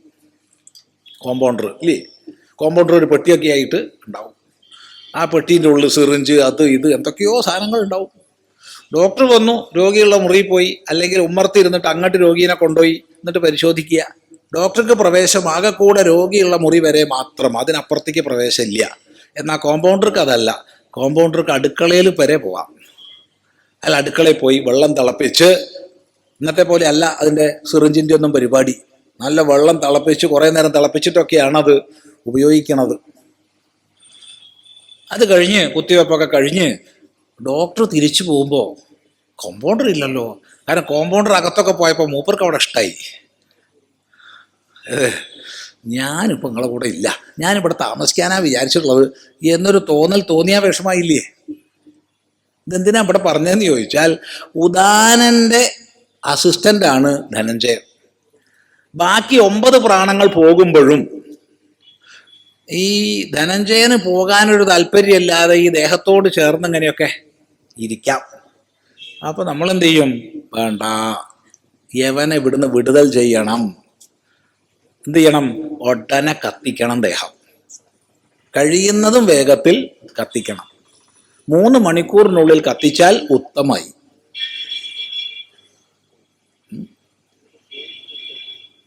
ശരി, കത്തിച്ചു കഴിഞ്ഞാലും കുറച്ചൊക്കെ അവിടെ ഇവിടെ എല്ലൊക്കെ ബാക്കി ഉണ്ടാവും. അതുപോലും എടുത്ത് ഒരു സ്ഥലത്ത് ശേഷിക്കാത്ത വിധത്തിൽ ഒഴുക്കി കളയണം. ഒരു സ്ഥലത്ത് ചേർന്ന് നിൽക്കരുത്. കാരണം ഈ ചങ്ങാതിനെ പറഞ്ഞയക്കണം വേഗം, അല്ലെങ്കിൽ അവൻ വട്ടം കറങ്ങി ഇവിടെയൊക്കെ നിന്നാ വിഷമല്ലേ. അതുകൊണ്ട് ശേഷിച്ച അസ്ഥികളെ ചയനം ചെയ്ത് ഒന്നിച്ചാക്കി ഒരു കലശത്തിലാക്കി ഏതെങ്കിലും ഒഴുകണ ജലാശയത്തിലായിട്ട് ഒഴുക്കി കഴിഞ്ഞാൽ പല സ്ഥലത്തേക്കായി. ഓ, ഇനിയിപ്പോൾ നിവൃത്തിയില്ല, പോകുക തന്നെ എന്ന് പറഞ്ഞിട്ട് കോമ്പൗണ്ടർ മെല്ലെ ഡോക്ടറെ കൂടെ പോകും. അർത്ഥം മനസ്സിലായി എന്ന് വിചാരിക്കുക. ഇപ്പം ഇതിന് ചില ആൾക്കാരെ വിചാരം എന്താ അറിയോ? വലിയ കഷ്ടമാണ് ഇത്. കുറച്ചല്ല അവിടെ നിന്നോട്ടെ സ്വാമി, സഞ്ചയനം ചെയ്യാനുള്ളതല്ലേ. എവിടോ ഇല്ലാതിരിക്കുക വേണ്ടത്, മുഴുവൻ വെണ്ണീറായിട്ട് ഭസ്മാവുക വേണ്ടത്. അതാ വേണ്ടത്. വല്ലതും ശേഷിച്ചാലാണ് ഒഴുക്കി കളയേണ്ട സ്ഥിതിയുള്ളത്. പലതൊന്നും മനസ്സിലാക്കാതെ കുറച്ചല്ല അവിടെ ഇരുന്നോട്ടെ പറയാറുണ്ട്. കാരണം എനിക്ക് സഞ്ചയനം ചെയ്യാനുള്ളതാ. ഇവിടെ ശേഷിക്കാതിരിക്കുക വേണ്ടത്. അതുകൊണ്ട് ഏറ്റവും നല്ല ഇലക്ട്രിക് ക്രിമറ്റോറിയത്തിലൊക്കെ കത്തിക്കണത് ഏറ്റവും നല്ലതാ. ഇലക്ട്രിക് ക്രിമറ്റോറിയത്തിലൊക്കെ ആണിച്ചാൽ നല്ല ഉഷാറായിട്ടാണ്ട് ഭസ്മാന്തം ശരീരം, ഭസ്മാന്തായി തീരും, വെറും ഭസ്മാവും. അത് മതി, അതാ വേണ്ടത്. അപ്പം അവിടെ നമ്മൾ സഞ്ചയനം ചെയ്ത് ശേഖരിച്ച് ഒഴുക്കിക്കളയും. അതാണ് സഞ്ചയനക്രിയ. പിന്നെ ഉള്ളത് ഇത് പല ശബ്ദങ്ങളാണല്ലോ. കലശാണ്. അപ്പൊ കലശം എന്ന് പറഞ്ഞാൽ എന്താ? കലശ വെച്ചാൽ കുടം. അപ്പൊ കുടത്തിനെ കലശം എന്ന് പറയാറുണ്ടോന്ന് ചോദിച്ചാൽ, ഈ കലശപ്രയോഗം എപ്പോഴും നമ്മൾ വരുന്നത് കുടത്തിൽ ദ്രാവക രൂപത്തിൽ എന്തെങ്കിലും ജലം ഉണ്ടെങ്കിലാവുമ്പോഴാണ്. അതിൽ ജലം നിറച്ചു, അപ്പൊ കലശായി. ഇനി ഈ കലശത്തിന് വിവിധ ഉപയോഗങ്ങളുണ്ട്. ആ ഉപയോഗങ്ങൾക്കനുസരിച്ച് കലശത്തിൻ്റെ എന്താ പറയേണ്ടത്, വിനിയോഗവും നാമവും ഒക്കെ മാറും. ഈ കലശം കൊണ്ട് ഒരാൾ കുളിക്കുകയാണെങ്കിൽ കലശാഭിഷേകം. ആരെ? സ്വയം.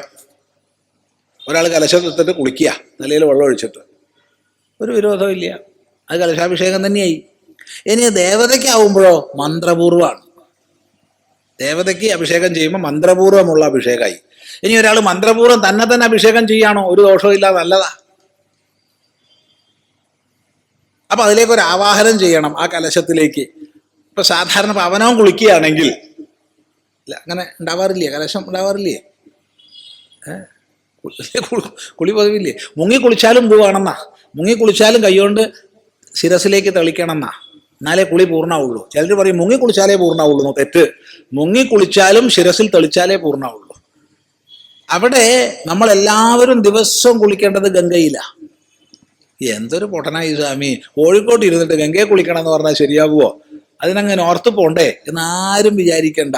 ഗംഗേച്ച യമുനേ ചൈവ ഗോദാവരി സരസ്വതി നർമ്മദേ സിന്ധു കാവേരി ജലേസ്മിൻ സന്നിധിം കുരു എന്ന് പ്രാർത്ഥിച്ചിട്ട് സങ്കല്പിച്ചിട്ട് ഈ വെള്ളം ഗംഗയാണെന്ന് പറഞ്ഞാൽ ഗംഗ തന്നെയാണ്,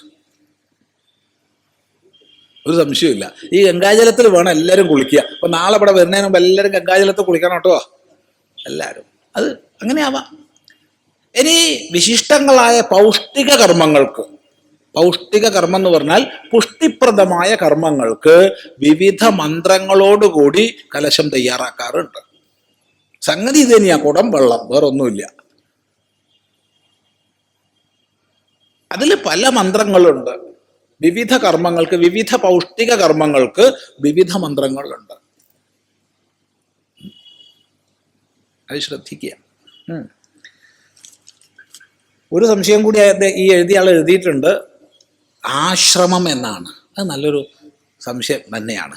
കാരണം ഇന്നിപ്പോൾ ആശ്രമം എന്നുള്ള വാക്ക് നമ്മൾ വളരെ തെറ്റിദ്ധരിച്ചിരിക്കുക. ഇവിടെ ഇപ്പോൾ എവിടെ ആശ്രമം ഉള്ളത്?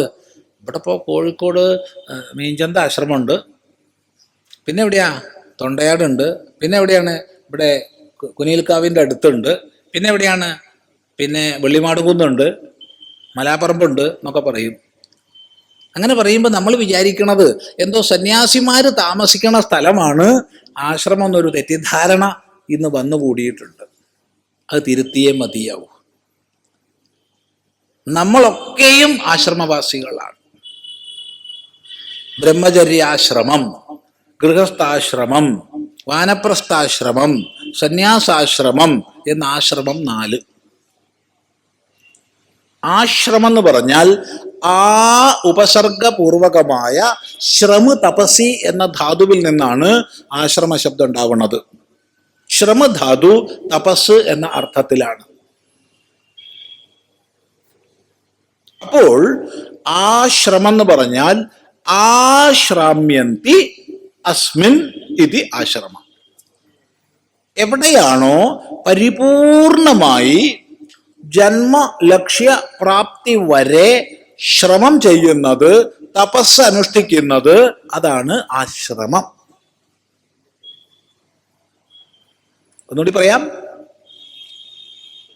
ജന്മലക്ഷ്യപ്രാപ്തി വരെ പരിപൂർണമായി തപസ് അനുഷ്ഠിക്കുന്നത് എവിടെയോ അത് ആശ്രമം.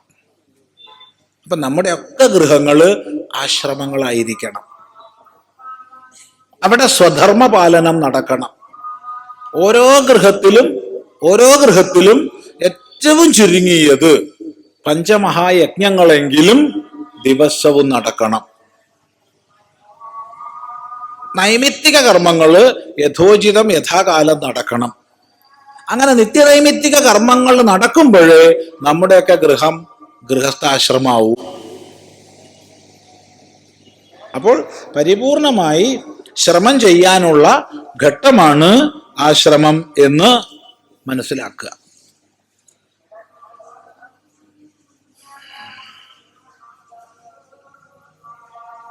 ശ്രീനാരായണ ഗുരുദേവൻ സനാതനധർമ്മ പരമ്പരയിൽപ്പെട്ട ഋഷിവര്യനല്ല എന്ന അഭിപ്രായം ഉയർത്തിക്കൊണ്ടുവരുന്നുണ്ട്. ആര്?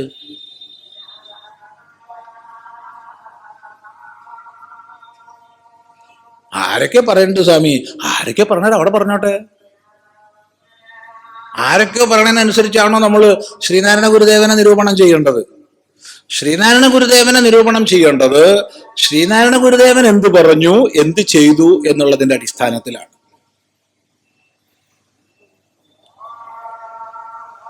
കഴിഞ്ഞ ദിവസം നമ്മുടെ കേരളത്തിന്റെ ബഹുമാനപ്പെട്ട മുഖ്യമന്ത്രി പദത്തിൽ ഇരിക്കുന്ന വ്യക്തി ശ്രീ പിണറായി വിജയൻ ഇത് പറഞ്ഞു. വ്യക്തിക്ക് പറയാം, ഒരു വിരോധവും ഇല്ല. വ്യക്തിക്ക് എന്ത് അഭിപ്രായവും പറയാം, എന്ത് വിഡ്ഢിത്തവും പറയാം, എന്ത് ശരിയും പറയാം, എന്ത് തെറ്റും പറയാം. പക്ഷെ മുഖ്യമന്ത്രി പറയാൻ പാടില്ല. ഭരണഘടനാപരമായ പദവിയിൽ ഇരിക്കുമ്പോൾ പറയാൻ പാടില്ല. അത് രണ്ടും രണ്ടാ. ഒരു വ്യക്തി പറയുന്നത് തെറ്റ് പറയാം, ശരി പറയാം. തെറ്റാണെങ്കിൽ മാപ്പാക്കണം എന്ന് പിന്നെ മാപ്പാക്കാൻ അപേക്ഷിക്കുകയും ചെയ്യാം. പക്ഷേ ഭരണഘടനാപരമായ പദവിയിലിരിക്കുന്ന വ്യക്തികൾ ഓരോ വാക്കും സംസാരിക്കുന്നത് ആ സ്ഥാനത്തോട് നീതി പുലർത്തുന്നുണ്ടെങ്കിലും ആ സ്ഥാനത്തിന്റെ മഹിമ അറിയുന്നുണ്ടെങ്കിലും വളരെ ജാഗ്രതയോടുകൂടി ആയിരിക്കണം. കാരണം കഴിഞ്ഞ ദിവസം ശിവഗിരിയിൽ വെച്ചിട്ട് ശ്രീ പിണറായി വിജയൻ അദ്ദേഹം പറഞ്ഞു, സനാതനധർമ്മത്തിന്റെ ആളൊന്നും അല്ല ശ്രീനാരായണ ഗുരു, പിന്നെ എന്തിൻ്റെ ആളാ? ശ്രീനാരായണ ഗുരുദേവന്റെ ജീവിതം ഒന്ന് നോക്കൂ. ഗുരുകുലത്തിൽ ശാസ്ത്ര സ്വാധ്യായം ചെയ്യുന്ന കാലം. കാവ്യം, അലങ്കാരം, സാഹിത്യം, മീമാംസ, ന്യായം, വൈശേഷികം, വേദാന്തം തുടങ്ങിയ സകല ശാസ്ത്രങ്ങളും അവിടെ നിന്ന് പൂർണ്ണമായി ആകാവുന്നത്ര പഠിച്ച് ഹൃദിസ്ഥമാക്കി. ഇതൊരു ഭാഗത്ത് ചെയ്യുമ്പം തന്നെ സൂക്ഷ്മ സാധനകളിൽ വ്യാപരിച്ചിരുന്നു. ആ ഗുരുദേവന്റെ ജീവചരിത്രത്തിലൂടെ കടന്നു പോവുക, അപ്പൊ അത് മനസ്സിലാവും. ആ സൂക്ഷ്മ സാധനകളിലൂടെ വിദ്യാർത്ഥിയായിരിക്കുന്ന കാലഘട്ടത്തിൽ തന്നെ ശ്രീകൃഷ്ണ ദർശനം ലഭിച്ച് കൃതാർത്ഥനായിരുന്നു. രോമാഞ്ചത്തിൽ മൂടിയ ദേഹത്തോടു കൂടിയാണ് ആ കുട്ടി ഇരുന്നത്. നാണു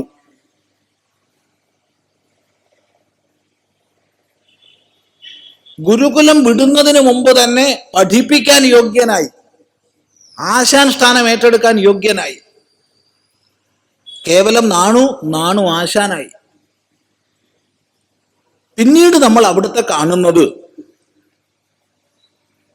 ഗുരുകുലത്തിൽ പഠിപ്പിച്ച് ആശാൻ പദവിയിൽ ഇരിക്കുന്ന ആളായിട്ടല്ല, മറിച്ച് തിരുവനന്തപുരത്തിന്റെ പ്രാന്തപ്രദേശങ്ങളിൽ വേളി, കൊച്ചുവേളി, ശംഖുമുഖം തുടങ്ങിയ പ്രദേശങ്ങളിൽ തീർത്തും നിർമ്മമനായി പരിവ്രാജകനായി സഞ്ചരിക്കുന്ന വലിയൊരു ഒരു ഒരു അന്വേഷകനെ അഥവാ ഒരു പരിവ്രാജകനെയാണ് നമ്മൾ കാണുന്നത്. ആ കാലഘട്ടത്തിൽ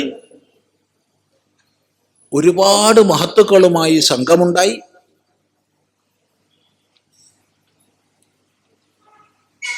അത് യോഗത്തിന്റെ, ശിവരാജയോഗത്തിന്റെ ആ കാലത്തെ പരമാചാര്യൻ എന്ന് വിശേഷിപ്പിക്കാവുന്ന തൈക്കാട്ടയ്യാവിൻ്റെ അടുത്തേക്ക് എത്തിച്ചു. അവിടെ നിന്ന് ഖേജരി മുദ്ര ശീലിച്ചു. പിന്നീട് നമ്മൾ കാണുന്നത് തപസ്സിന്റെ സൂക്ഷ്മഭാവത്തിൽ ആണ്ടിറങ്ങുന്ന ഒരു മഹാതപസ്വിയെയാണ്. മരുത്വാമലയുടെ മുകളില് പിള്ളത്തടത്തിൽ. എന്താണ് ആ തപസ്സിന്റെ ഗരിമ? നമുക്ക് ഊഹിക്കാനേ കഴിയൂ. അവിടെ നിന്ന് കൃതാർത്ഥനായി, അവിടുന്ന് കൃതകൃത്യനായി. ആ കൃതകൃത്യതയിലാണ് ലോകസംഗ്രഹാർത്ഥം, ധർമ്മ സംസ്ഥാപനാർത്ഥം ഇറങ്ങി വരുന്നത്. അക്ഷരാർത്ഥത്തിലുള്ള ഇറങ്ങി വരലാണ്. കാരണം മരുത്വാമലയിൽ നിന്നുള്ള ഇറങ്ങി വരലാണ്. ഒരു പ്രതീകാത്മകമായ ഭാവമാണ്. നോക്കൂ, അത് ശിവപ്രതിഷ്ഠയോടുകൂടി സമാരംഭിക്കുന്നു. അരുവിപ്പുറത്തുള്ള ശിവപ്രതിഷ്ഠ. അവിടെ എല്ലാവരോടും ഗുരുദേവൻ ചൊല്ലാൻ നിർദ്ദേശിച്ചത് ഓം നമഃശിവായ എന്നാണ്. അവിടെ ഒത്തുകൂടിയ ഭക്തന്മാര് മുഴുവൻ അനുസ്യൂതം ഓം നമഃശിവായ, ഓം നമഃശിവായ, ഓം നമഃശിവായ ജപിച്ചുകൊണ്ടിരിക്കുമ്പോഴാണ് ആ അരുവിയിൽ നിന്ന് ശിവലിംഗവുമായി പുറത്തേക്ക് വന്ന്, അവിടെ നിന്ന് ലഭിച്ച ശിലയാ, മുൻകൂട്ടി തയ്യാറാക്കിയതും കൊത്തിച്ചതൊന്നും അല്ല, അവിടുന്ന് പ്രതിഷ്ഠിക്കുന്നത്. തുടർന്ന് വിധാനങ്ങൾ നിശ്ചയിച്ചു. വൈദികമായ താന്ത്രികമായ വിധാനങ്ങൾ തന്നെയാ. ഇതിന്റെ പ്രസിദ്ധി വ്യാപിച്ചു. പ്രസിദ്ധി വ്യാപിച്ചതോടുകൂടി പല പ്രദേശങ്ങളിൽ നിന്ന് അതത് പ്രദേശത്തുള്ളവര് ഗുരുദേവനെ സമീപിച്ചു. ഞങ്ങളെ നാട്ടിലൊന്ന് വരണം, അവിടെയും ക്ഷേത്രം സ്ഥാപിച്ചു തരണം. കാരണം ജാതിയുടെ ഉച്ചനീചത്വങ്ങളെ കൊണ്ട് സാമാന്യ ജനങ്ങൾക്ക് പ്രവേശിക്കാൻ സ്വാതന്ത്ര്യമില്ല. ക്ഷേത്രങ്ങളിലേക്ക് പോകട്ടെ, അതിന്റെ വഴി പോലും സഞ്ചരിക്കാൻ പാടില്ല. വഴിഞ്ഞൊഴുകിയ കാരുണ്യം. 30-ലേറെ ക്ഷേത്രങ്ങളുടെ പ്രതിഷ്ഠ കേരളത്തിൽ മാത്രം. അത് അന്നത്തെ കണക്കിന് പറഞ്ഞാൽ തിരുവിതാംകൂർ, കൊച്ചി, മലബാർ, ദക്ഷിണ കന്നഡ ഇത്രയും പ്രദേശങ്ങളിലൂടെ വ്യാപിച്ചപ്പോ ശിവപ്രതിഷ്ഠയിൽ ആരംഭിച്ച് പ്രണവപ്രതിഷ്ഠയിൽ അവസാനിച്ചു.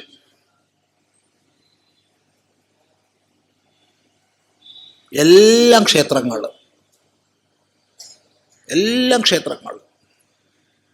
അതിലെടുത്തു പറയേണ്ടത് ശാരദാ പ്രതിഷ്ഠ.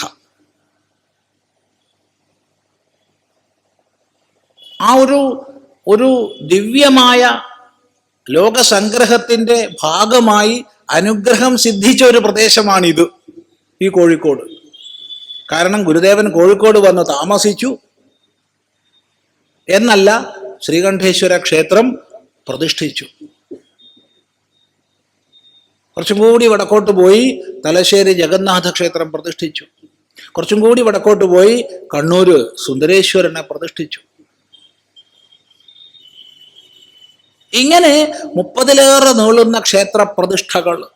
എല്ലാ സ്ഥലത്തും തന്നെ വൈദികമായ താന്ത്രികമായ വിധാനത്തിനനുസരിച്ചിട്ടുള്ള പൂജകൾ.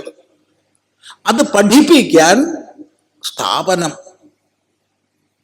അത് ചെയ്യേണ്ടുന്ന വിധാനങ്ങൾ ഓതിക്കൊടുക്കാൻ തൻ്റെ ശിഷ്യന്മാരെ ചുമതലപ്പെടുത്തി.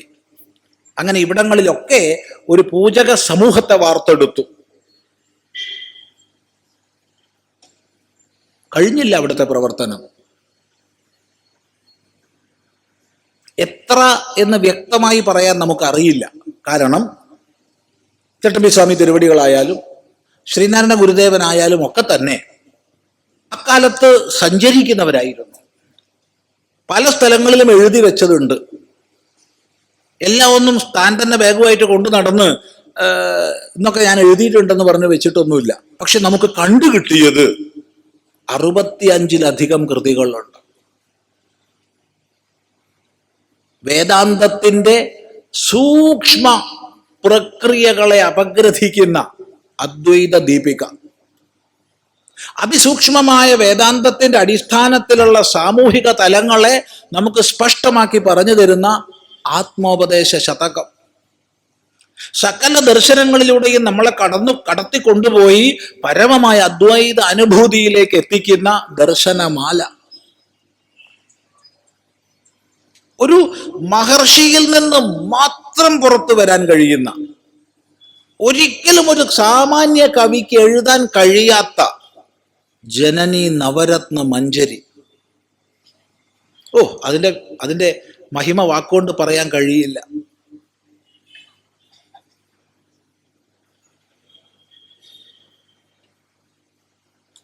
ഇനി ധർമ്മത്തിന്റെ വ്യാഖ്യാനങ്ങൾ. ഒരൊറ്റ ശ്ലോകത്തിൽ ധർമ്മം വ്യാഖ്യാനിച്ചുന്നേ, ഒറ്റ ശ്ലോകത്തിൽ. ശിവരാജയോഗ സാധനകളുടെ സൂക്ഷ്മ തലങ്ങൾ, യോഗശാസ്ത്രങ്ങൾ. എന്തിന്? സ്വന്തമായി വേദാന്ത സൂത്രങ്ങൾ. അത്ഭുതമാണ്. വേദാന്ത സൂത്രങ്ങൾ, ബ്രഹ്മസൂത്രങ്ങൾക്ക് വ്യാഖ്യാനം അല്ല ചെയ്തത്, സ്വന്തമായി വേദാന്ത സൂത്രം എഴുതി. അതിനേക്കാളൊക്കെ എടുത്തു പറയട്ടെ, ഹോമമന്ത്രങ്ങൾ, ലളിതമായി ഹോമം ചെയ്യാനുള്ള മന്ത്രങ്ങൾ. കഴിഞ്ഞില്ല. വ്യത്യസ്ത ദേവതകളുടെ സ്തുതികൾ, ശിവസ്തുതികൾ, സുബ്രഹ്മണ്യ സ്തുതികൾ, ഭദ്രകാളി സ്തുതികൾ, ദേവീ സ്തുതികൾ. എത്രയെത്ര സ്തുതികളാണ്! അതില് ബാഹുലേയ അഷ്ടകമൊക്കെ അതിസൂക്ഷ്മമായ തന്ത്രവിധാനത്തിലൂടെ നോക്കിയാൽ മാത്രമേ മനസ്സിലാക്കാൻ കഴിയൂ, അല്ലെങ്കിൽ മനസ്സിലാക്കാൻ കഴിയില്ല. ഇങ്ങനെയുള്ള സ്തുതികൾ, ഇതെല്ലാമാണ് അവിടുന്ന് രചിച്ചത്. ഈ സഞ്ചാരത്തിനിടയ്ക്ക് അവിടുന്ന് ആശ്രമ സ്ഥാപനങ്ങളെ ചെയ്തു. അവിടുത്തെ പേരിൽ പിന്നീടുണ്ടായ ആശ്രമങ്ങളല്ല പറയുന്നത്, അവിടുന്ന് സ്വയമേവ സ്ഥാപിച്ച ആശ്രമങ്ങൾ. എടുത്തു പറയേണ്ടത് ശിവഗിരി. അവിടെ ഇന്ന് നമ്മൾ പോകുമ്പോൾ കേന്ദ്രസ്ഥാനമായി നിൽക്കുന്നത്, അല്ലെങ്കിൽ ഉത്തുംഗ സ്ഥാനമായി നിൽക്കുന്നത് ഗുരുദേവന്റെ മഹാസമാധി ക്ഷേത്രമാണെങ്കിലും ഗുരുദേവൻ പ്രതിഷ്ഠിച്ചത് ശാരദാദേവിയെയാണ്. ചിന്തിക്കുക. ശാരദാദേവിയെയാണ്. മറ്റൊന്നും കൂടി സാന്ദർഭികമായി പറയട്ടെ, ആ ശാരദാദേവിയുടെ ക്ഷേത്രം പ്രതിഷ്ഠിക്കാനുള്ള നിശ്ചയമെടുത്ത് അതിന് സമാരംഭം കുറിക്കുന്ന സമയത്ത് ഗുരുദേവന്റെ ഉള്ളിൽ നിന്ന് പുറത്തേക്ക് നിർഗളിച്ചതാണ് ജനനി നവരത്ന മഞ്ജരി. സാന്ദർഭികമായി പറയുകയാണ്.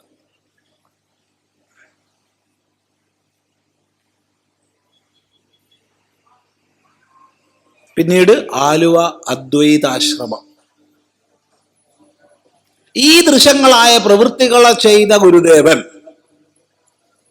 ഹിന്ദുധർമ്മത്തെ വിട്ട് മറ്റൊരു മതത്തെ സ്വീകരിച്ചവർക്ക് അവരെ തിരിച്ചു കൊണ്ടുവരാൻ എളുപ്പമാണ്, വലിയ പ്രക്രിയ ഒന്നും ആവശ്യമില്ല, ഒരു പഞ്ചഗവ്യം കൊടുത്തിട്ട് തിരിച്ചു കൊണ്ടുവന്നോളൂ എന്ന് പറഞ്ഞ ആളാണ്. അന്നത്തെ ദുഷിച്ച ജാതീയമായ ഉച്ചനീചത്വ യുക്തങ്ങളായ വ്യവസ്ഥകളെ കൊണ്ട് പൊറുതിമുട്ടിയവര്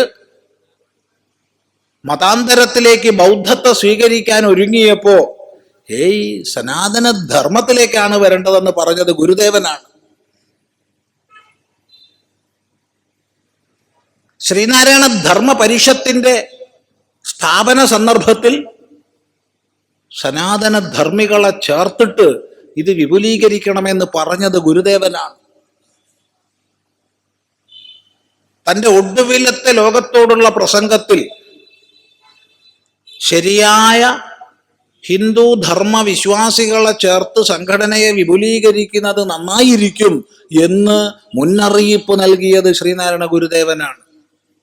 ഈ പ്രവൃത്തികൾ സ്വയം ചെയ്ത് കാണിച്ചിരിക്കുന്ന ഒരാളെ കുറിച്ച് ഇത് സനാതനധർമ്മി അല്ല എന്ന് ആരെങ്കിലും പറഞ്ഞ നമ്മൾ എന്തിനാ ഗൗനിക്കാൻ പോണത്?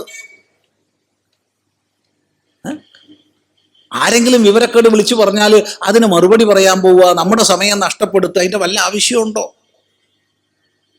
മൂർഖവത് ഉപേക്ഷണീയ എന്ന് ഭഗവാൻ ഭാഷ്യകാരൻ പറഞ്ഞു തന്നിട്ടുണ്ട്.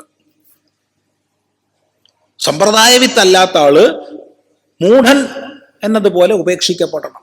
മൂഢൻ എന്തൊക്കെ വിളിച്ചു പറയും, നമ്മൾ വഴിയിൽ എന്തൊക്കെ വിളിച്ചു പറയണ്ടാവും, അതൊക്കെ ഇപ്പൊ കേൾക്കാൻ പോവുക. ഇത് വലിയൊരു ചർച്ചയായിട്ട് നമ്മുടെ അടുത്തും വന്ന് കുറെ പേര് അഭിപ്രായം ചോദിക്കാൻ. എന്താ അഭിപ്രായം ചോദിക്കാൻ അതിനൊക്കെ?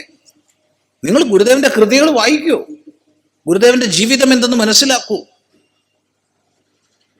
അപ്പൊ നമുക്ക് മനസ്സിലാവും സനാതന ധർമ്മത്തിന്റെ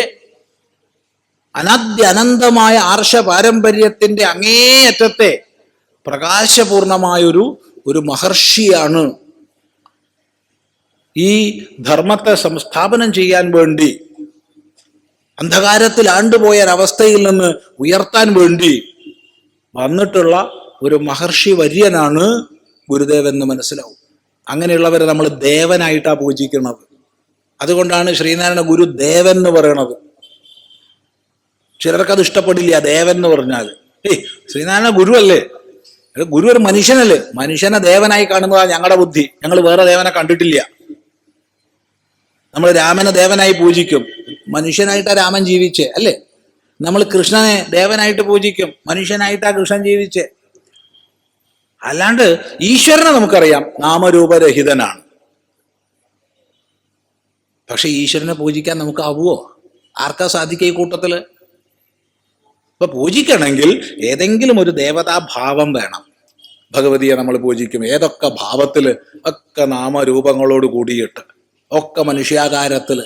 ഇനി മത്സ്യം, കൂർമ്മം, വരാഹം തുടങ്ങിയവയെ പൂജിക്കുകയാണെങ്കിലും അവയെയും മനുഷ്യാകാരത്തിലാണ് നമ്മൾ പൂജിക്കുക, ചതുർബാഹുവായിട്ട്. ഇതൊക്കെ ഒന്ന് മനസ്സിലാക്കാൻ ശ്രമിക്കുക. അവിടെ ആരാണ്ടെങ്കിലും ഏതെങ്കിലും പറഞ്ഞാല് അതിന് മറുപടി പറയാനും അതിനു വേണ്ടി ചർച്ച ചെയ്യാനൊന്നും സമയം കളയണ്ട. ഓരോരുത്തർ അവനവന്റെ പണിയെടുക്കുക വേണ്ടത്. നന്നായി നാട് ഭരിക്കേണ്ടവർ നന്നായി നാട് ഭരിക്കുക. അതിനാണ് ചുമതലപ്പെടുത്തി വോട്ട് ചെയ്ത് അങ്ങോട്ട് അയച്ചിട്ടുള്ളത്. അത് ചെയ്യുക. അത് ചെയ്യാണ്ട് അതിൻ്റെ വീഴ്ചകളെ മറച്ചു വെക്കാൻ വേണ്ടി സമൂഹ ചർച്ചയെ മറ്റൊരിടത്തേക്ക് കൊണ്ടുപോകാനുള്ള രാഷ്ട്രീയ കൗടില്യം വിജയിക്കാൻ പാടില്ലാത്തതാണ്. ഇത് ചർച്ച തിരിച്ചുവിടാൻ വേണ്ടിയിട്ടാണ്, വേറൊന്നിനും അല്ല, വിവരക്കേടൊന്നും അല്ല. നല്ല വിവരം തന്നെയാണ്. അറിവില്ലായ്മ കൊണ്ട് പറഞ്ഞു എന്ന് ആരും പറഞ്ഞേക്കരുത്. സമൂഹ ശ്രദ്ധയെ ഇന്നത്തെ കേരളത്തിന്റെ സാമ്പത്തിക സ്ഥിതിയിൽ നിന്ന്, ആ ചർച്ചയിൽ നിന്ന്, ഇപ്പൊ 27,000 കടമെടുക്കണം എന്നുള്ളതാണ് ചിന്ത, സമ്പത്ത് ഉണ്ടാക്കണം എന്നുള്ളതല്ല ചിന്ത. എങ്ങനെയാ കടം വാങ്ങാം, എങ്ങനെയാ കടം വാങ്ങുക എന്നുള്ളതാണ്. അതിനപ്പോ കോടതിയിൽ വരെ പോകണത് കടം എടുക്കാൻ അനുവാദം കൊടുക്കണം, അല്ലാണ്ട് സമ്പന്നമാക്കി തീർക്കണം എന്നല്ല. തൊഴിൽ സ്ഥലങ്ങൾ ആരംഭിക്കുകയല്ല, ഒക്കെ സമരം ചെയ്ത് അങ്ങനെ പൂട്ടിക്കാന്ന് വിചാരിച്ചിട്ടൊക്കെ പൂട്ടിച്ചു. വരുമാന സ്രോതസ്സൊക്കെ അടപ്പിച്ചു. ഇനി ഒറ്റ വഴിയുള്ളൂ, കടമെടുക്കുക. അപ്പോൾ അതിനെക്കുറിച്ചുള്ള സമൂഹ ശ്രദ്ധയെ മാറ്റിയിട്ട് ചർച്ച വേറെ കൊണ്ടുപോവുക. അപ്പം കൊണ്ടുപോവുക, ഷർട്ട് ഇടണം. ഷർട്ട് ഇട്ടോട്ടെ, ഇടാതിരുന്നോട്ടെ. ഒരു മതത്തിൻ്റെ ആചാര വിഷയങ്ങളെ അതത് മതത്തിൽപ്പെട്ടവർ പറഞ്ഞോട്ടെ. ആ മതവിശ്വാസി എന്ന രീതിയിൽ വ്യക്തിക്ക് പറയാം, അതിനെ സ്വാഗതം ചെയ്യുന്നു. ശ്രീ പിണറായി വിജയൻ പറഞ്ഞതിനെ നമ്മൾ സ്വാഗതം ചെയ്യുന്നു, ബഹുമാനിക്കുന്നു. പക്ഷെ മുഖ്യമന്ത്രി പറയാൻ പാടില്ല. മുഖ്യമന്ത്രി ഒരു മതത്തിൻ്റെ ആളല്ല, ഹിന്ദുവിൻ്റെ ആളല്ല. ആണെങ്കിൽ പറയായിരുന്നു. ക്രിസ്ത്യാനിയുടെ ആളല്ല, മുസ്ലിമിൻ്റെ ആളല്ല. മതനിരപേക്ഷമായ ഭരണഘടനയുടെ അടിസ്ഥാനത്തിൽ സ്ഥാനമേറ്റിട്ടുള്ള, നിഷ്പക്ഷമായി നിൽക്കേണ്ടുന്ന ഒരു സ്ഥാനത്തിലെ വ്യക്തിയാണ്. ആ രീതിയിലാണ് നമ്മൾ ബഹുമാനിക്കേണ്ടത്. ശ്രദ്ധിക്കുക. അതുകൊണ്ട് അതൊക്കെ എന്ത് പറഞ്ഞാലും വിരോധമൊന്നുമില്ല, പറയണമൊക്കെ പറയാം. എന്ത് പറയണം എന്ത് പറയണ്ടെന്നൊക്കെ ആലോചിച്ച് സംസാരിക്കണവരല്ലേ ഇപ്പം അങ്ങനെ ചെയ്യുള്ളൂ. അല്ലാത്തോട്ടും എന്ത് പറഞ്ഞാൽ എന്താ? അത് ഗൗനിക്കാൻ പോണവരല്ലേ വെട്ടിത്തരം.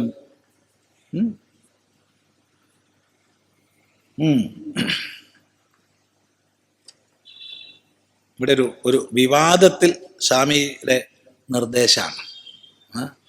വിവാദം എന്താ വെച്ചാൽ ക്ഷേത്രത്തിൽ ഷർട്ട് ധരിച്ച് പ്രവേശിക്കുന്നതിനുള്ള വിവാദത്തിൽ സ്വാമിജിയുടെ വിലയേറിയ നിർദ്ദേശം അറിയാൻ താല്പര്യപ്പെടുന്നു.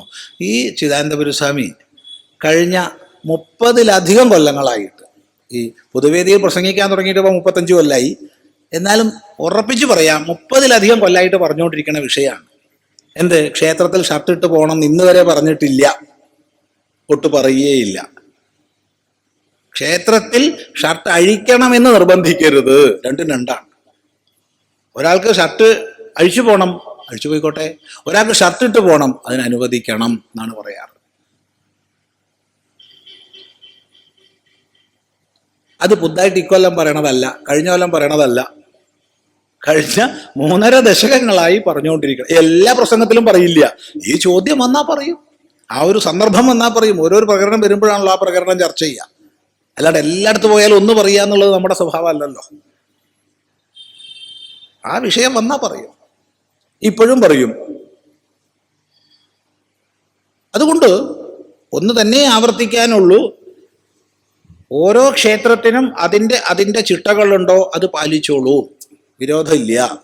എന്നാൽ സാമാജികമായി എപ്രകാരം സ്ത്രീകൾക്ക് ബ്ലൗസ് തുടങ്ങിയ മേൽവസ്ത്രങ്ങൾ അനുവദിച്ചുവോ അതുപോലെ പുരുഷന്മാർക്ക് ഷർട്ട് തുടങ്ങിയ മേൽവസ്ത്രങ്ങൾ അനുവദിക്കണം എന്നാണ് അഭിപ്രായം.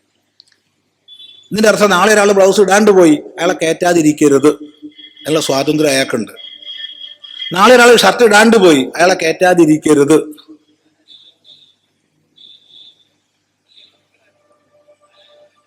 വ്യക്തി സ്വാതന്ത്ര്യമാണ്.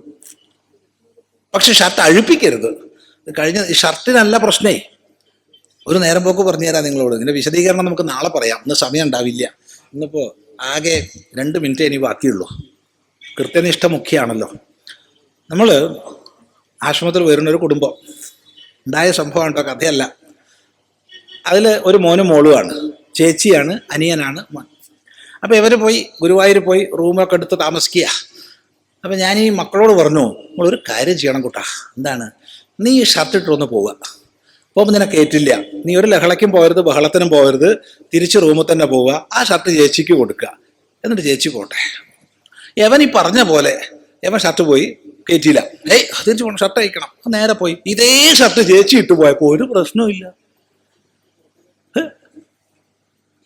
എന്തൊരു കഷ്ടം! എന്താ ഇപ്പൊ സംഭവം? അപ്പൊ ഷർട്ടല്ല പ്രശ്നം. ഒരാൾ ക്ഷേത്രത്തിൽ പോവാ, പാൻസ് ഇട്ട് പോകാൻ പാടില്ല. പത്മനാഭസ്വാമി ക്ഷേത്രത്തിൽ പാൻസ് ഇട്ട് പോകാൻ പാടില്ല. സന്തോഷം, ഞാനും അഭിപ്രായക്കാരൻ തന്നെയാണ്, പോണ്ട. കാരണം ദിവസം അലക്കാത്ത വസ്തു അതേ. ദിവസം അലക്കാണിച്ചാൽ പോയിക്കോളൂ, ഇരിക്കട്ടെ. എന്നിട്ട് ഒരു 2 മടക്കം അങ്ങോട്ട് മടക്കി ഇവിടെ അടിയിൽ. എന്നിട്ട് മോള് വാടകയ്ക്ക് വാങ്ങിയ മുണ്ട അങ്ങോട്ട് കൊടുത്തു. കടന്നു പോയിക്കോളൂ, അകത്ത് പോയി. ഭഗവാനെന്നാ നിന്നെ കാത്തിരിക്കുകയല്ലേ. നോക്കണ ഈ സാധനം അടിയിൽ കിടക്കുക. എന്നിട്ട് അതിൻ്റെ മുകളിൽ ചുറ്റിയിരിക്കണത് മുണ്ടോ അലക്കിയിട്ട് കൊല്ലങ്ങളായിട്ടുണ്ട്, കാരണം വാടകയ്ക്കുള്ളതാ. നമ്മൾ മടക്കി കൊടുത്താൽ അവനവിടെ മടക്കി വെക്കും, അടുത്ത ആൾ വരുമ്പോൾ അത് കൊടുക്കും, പിറ്റത്തെ ആൾ വരുമ്പം കൊടുക്കും. എത്ര പേരെടുത്തമുണ്ടാ ഭഗവാന്റെ പ്രസാദമായിട്ട് നല്ലോണം ചൊറി കിട്ടും, ഉറപ്പ്. ചർമ്മരോഗം വരും. എന്താണ് ഇതിനൊക്കെ ഒരു യുക്തിയുള്ളത്? എന്താണ് ഇതിനൊക്കെ ഒരു അടിസ്ഥാനമുള്ളത്? അപ്പോൾ ഒരു ആചാരം അനുഷ്ഠാനം എന്താണ്, ഉപാസനയുടെ ഭാഗമായിട്ട് എന്താണ്, സാമൂഹികമായിട്ടുള്ളത് എന്താണ് എന്നൊക്കെ മനസ്സിലാക്കാൻ നമുക്ക് കഴിയണം. സാമൂഹികമായിട്ടുള്ളത് കാലത്തിനനുസരിച്ച് പരിഷ്കരിക്കാൻ നമ്മൾ തയ്യാറാവണം. ഇത് പറയുന്ന സമയത്ത് ചില സംസ്കൃത ശ്ലോകം കൊണ്ടുവരുന്നുണ്ട്. കേൾക്കുമ്പോൾ തോന്നും പ്രാചീനമായിട്ടുള്ള ഏതോ ഋഷിപ്രോക്തമായ ശ്ലോകമെന്ന്. സർ CPന്റെ കാലത്ത് എഴുതിയതാ. ക്ഷേത്രപ്രവേശന വിളംബരത്തിന്റെ സന്ദർഭത്തിൽ എഴുതിയുണ്ടാക്കിയ ശ്ലോക അതാ കൊണ്ടുവരണത്. ഷർട്ട് ഇട്ടിട്ട് പുരുഷന്മാർ പോവരുത്, മേൽവസ്ത്രം ഇടാണ്ട് സ്ത്രീകൾ പോവരുത് എന്നൊക്കെ പണ്ട് ചില ശ്ലോകങ്ങളുണ്ട്. ഒക്കെ അസായിട്ട് അറിയാം, അറിഞ്ഞുകൊണ്ട് തന്നെയാണ് പറയണത്. അതൊരു സ്മൃതിയല്ല, ഒരു ശ്രുതിയല്ല, 1936 എഴുതിയുണ്ടാക്കിയതാ. അതുകൊണ്ടത് സ്വീകാര്യമല്ലെന്ന് പറഞ്ഞിട്ടില്ല. പക്ഷെ യുക്തി പറയണം. എന്തിനാണ് നിങ്ങൾ ഇങ്ങനെയൊക്കെ പറയുന്നത്? എന്തിനു വേണ്ടിയിട്ടാ? അപ്പൊ ചിലർ പറയാണ്, കഴിഞ്ഞ ദിവസം ഒരു സഹോദരി ഒരു കമന്റ് ഫേസ്ബുക്കിൽ കണ്ടു, സ്വാമി ബ്രോ നിങ്ങൾ ജീൻസും ഷർട്ടും ഇട്ടിട്ട് ഇത് പ്രസംഗിച്ചോളൂ എന്ന്. ഭഗവാനെ, എൻ്റെ സഹോദരി, ഞാൻ ഇന്ന് വരെ ക്ഷേത്രത്തിൽ ഷർട്ടിട്ട് പോകണമെന്ന് പറഞ്ഞിട്ടില്ല, ഒട്ട് പറയേയില്ല. ഷർട്ട് അഴിക്കണമെന്ന് നിർബന്ധിക്കരുതെന്നേ പറയുള്ളൂ. ഷർട്ട് അഴിക്കണമെന്ന് നിർബന്ധിക്കരുതെന്ന് പറഞ്ഞാൽ ഷർട്ട് ഇടാണ്ട് പോകേണ്ടവർക്ക് ഇടാണ്ട് പോവാം, ഇട്ട് പോകേണ്ടവർക്ക് ഇട്ട് പോവാം. വിയർപ്പ് പരസ്പരം ഒട്ടിയിട്ട് ചർമ്മരോഗമൊക്കെ പകരണം എന്നുള്ളവർക്ക് സന്തോഷം, അങ്ങനെ നിൽക്കാം. അല്ല, ഒരു വസ്ത്രം നല്ലതാണെന്ന് തോന്നുന്നുണ്ടെങ്കിൽ ധരിക്കാം. യുക്തി വേണം. അഥവാ പറയുന്നതിന് ഒരു ശാസ്ത്ര പ്രമാണം വേണം. എന്തുകൊണ്ട് എന്നുള്ള വിഷയം ചിന്തനീയമാണ്. അത് നമുക്ക് നാളെ സംശയ നിവാരണങ്ങളിൽ ആദ്യം അതെടുക്കാം.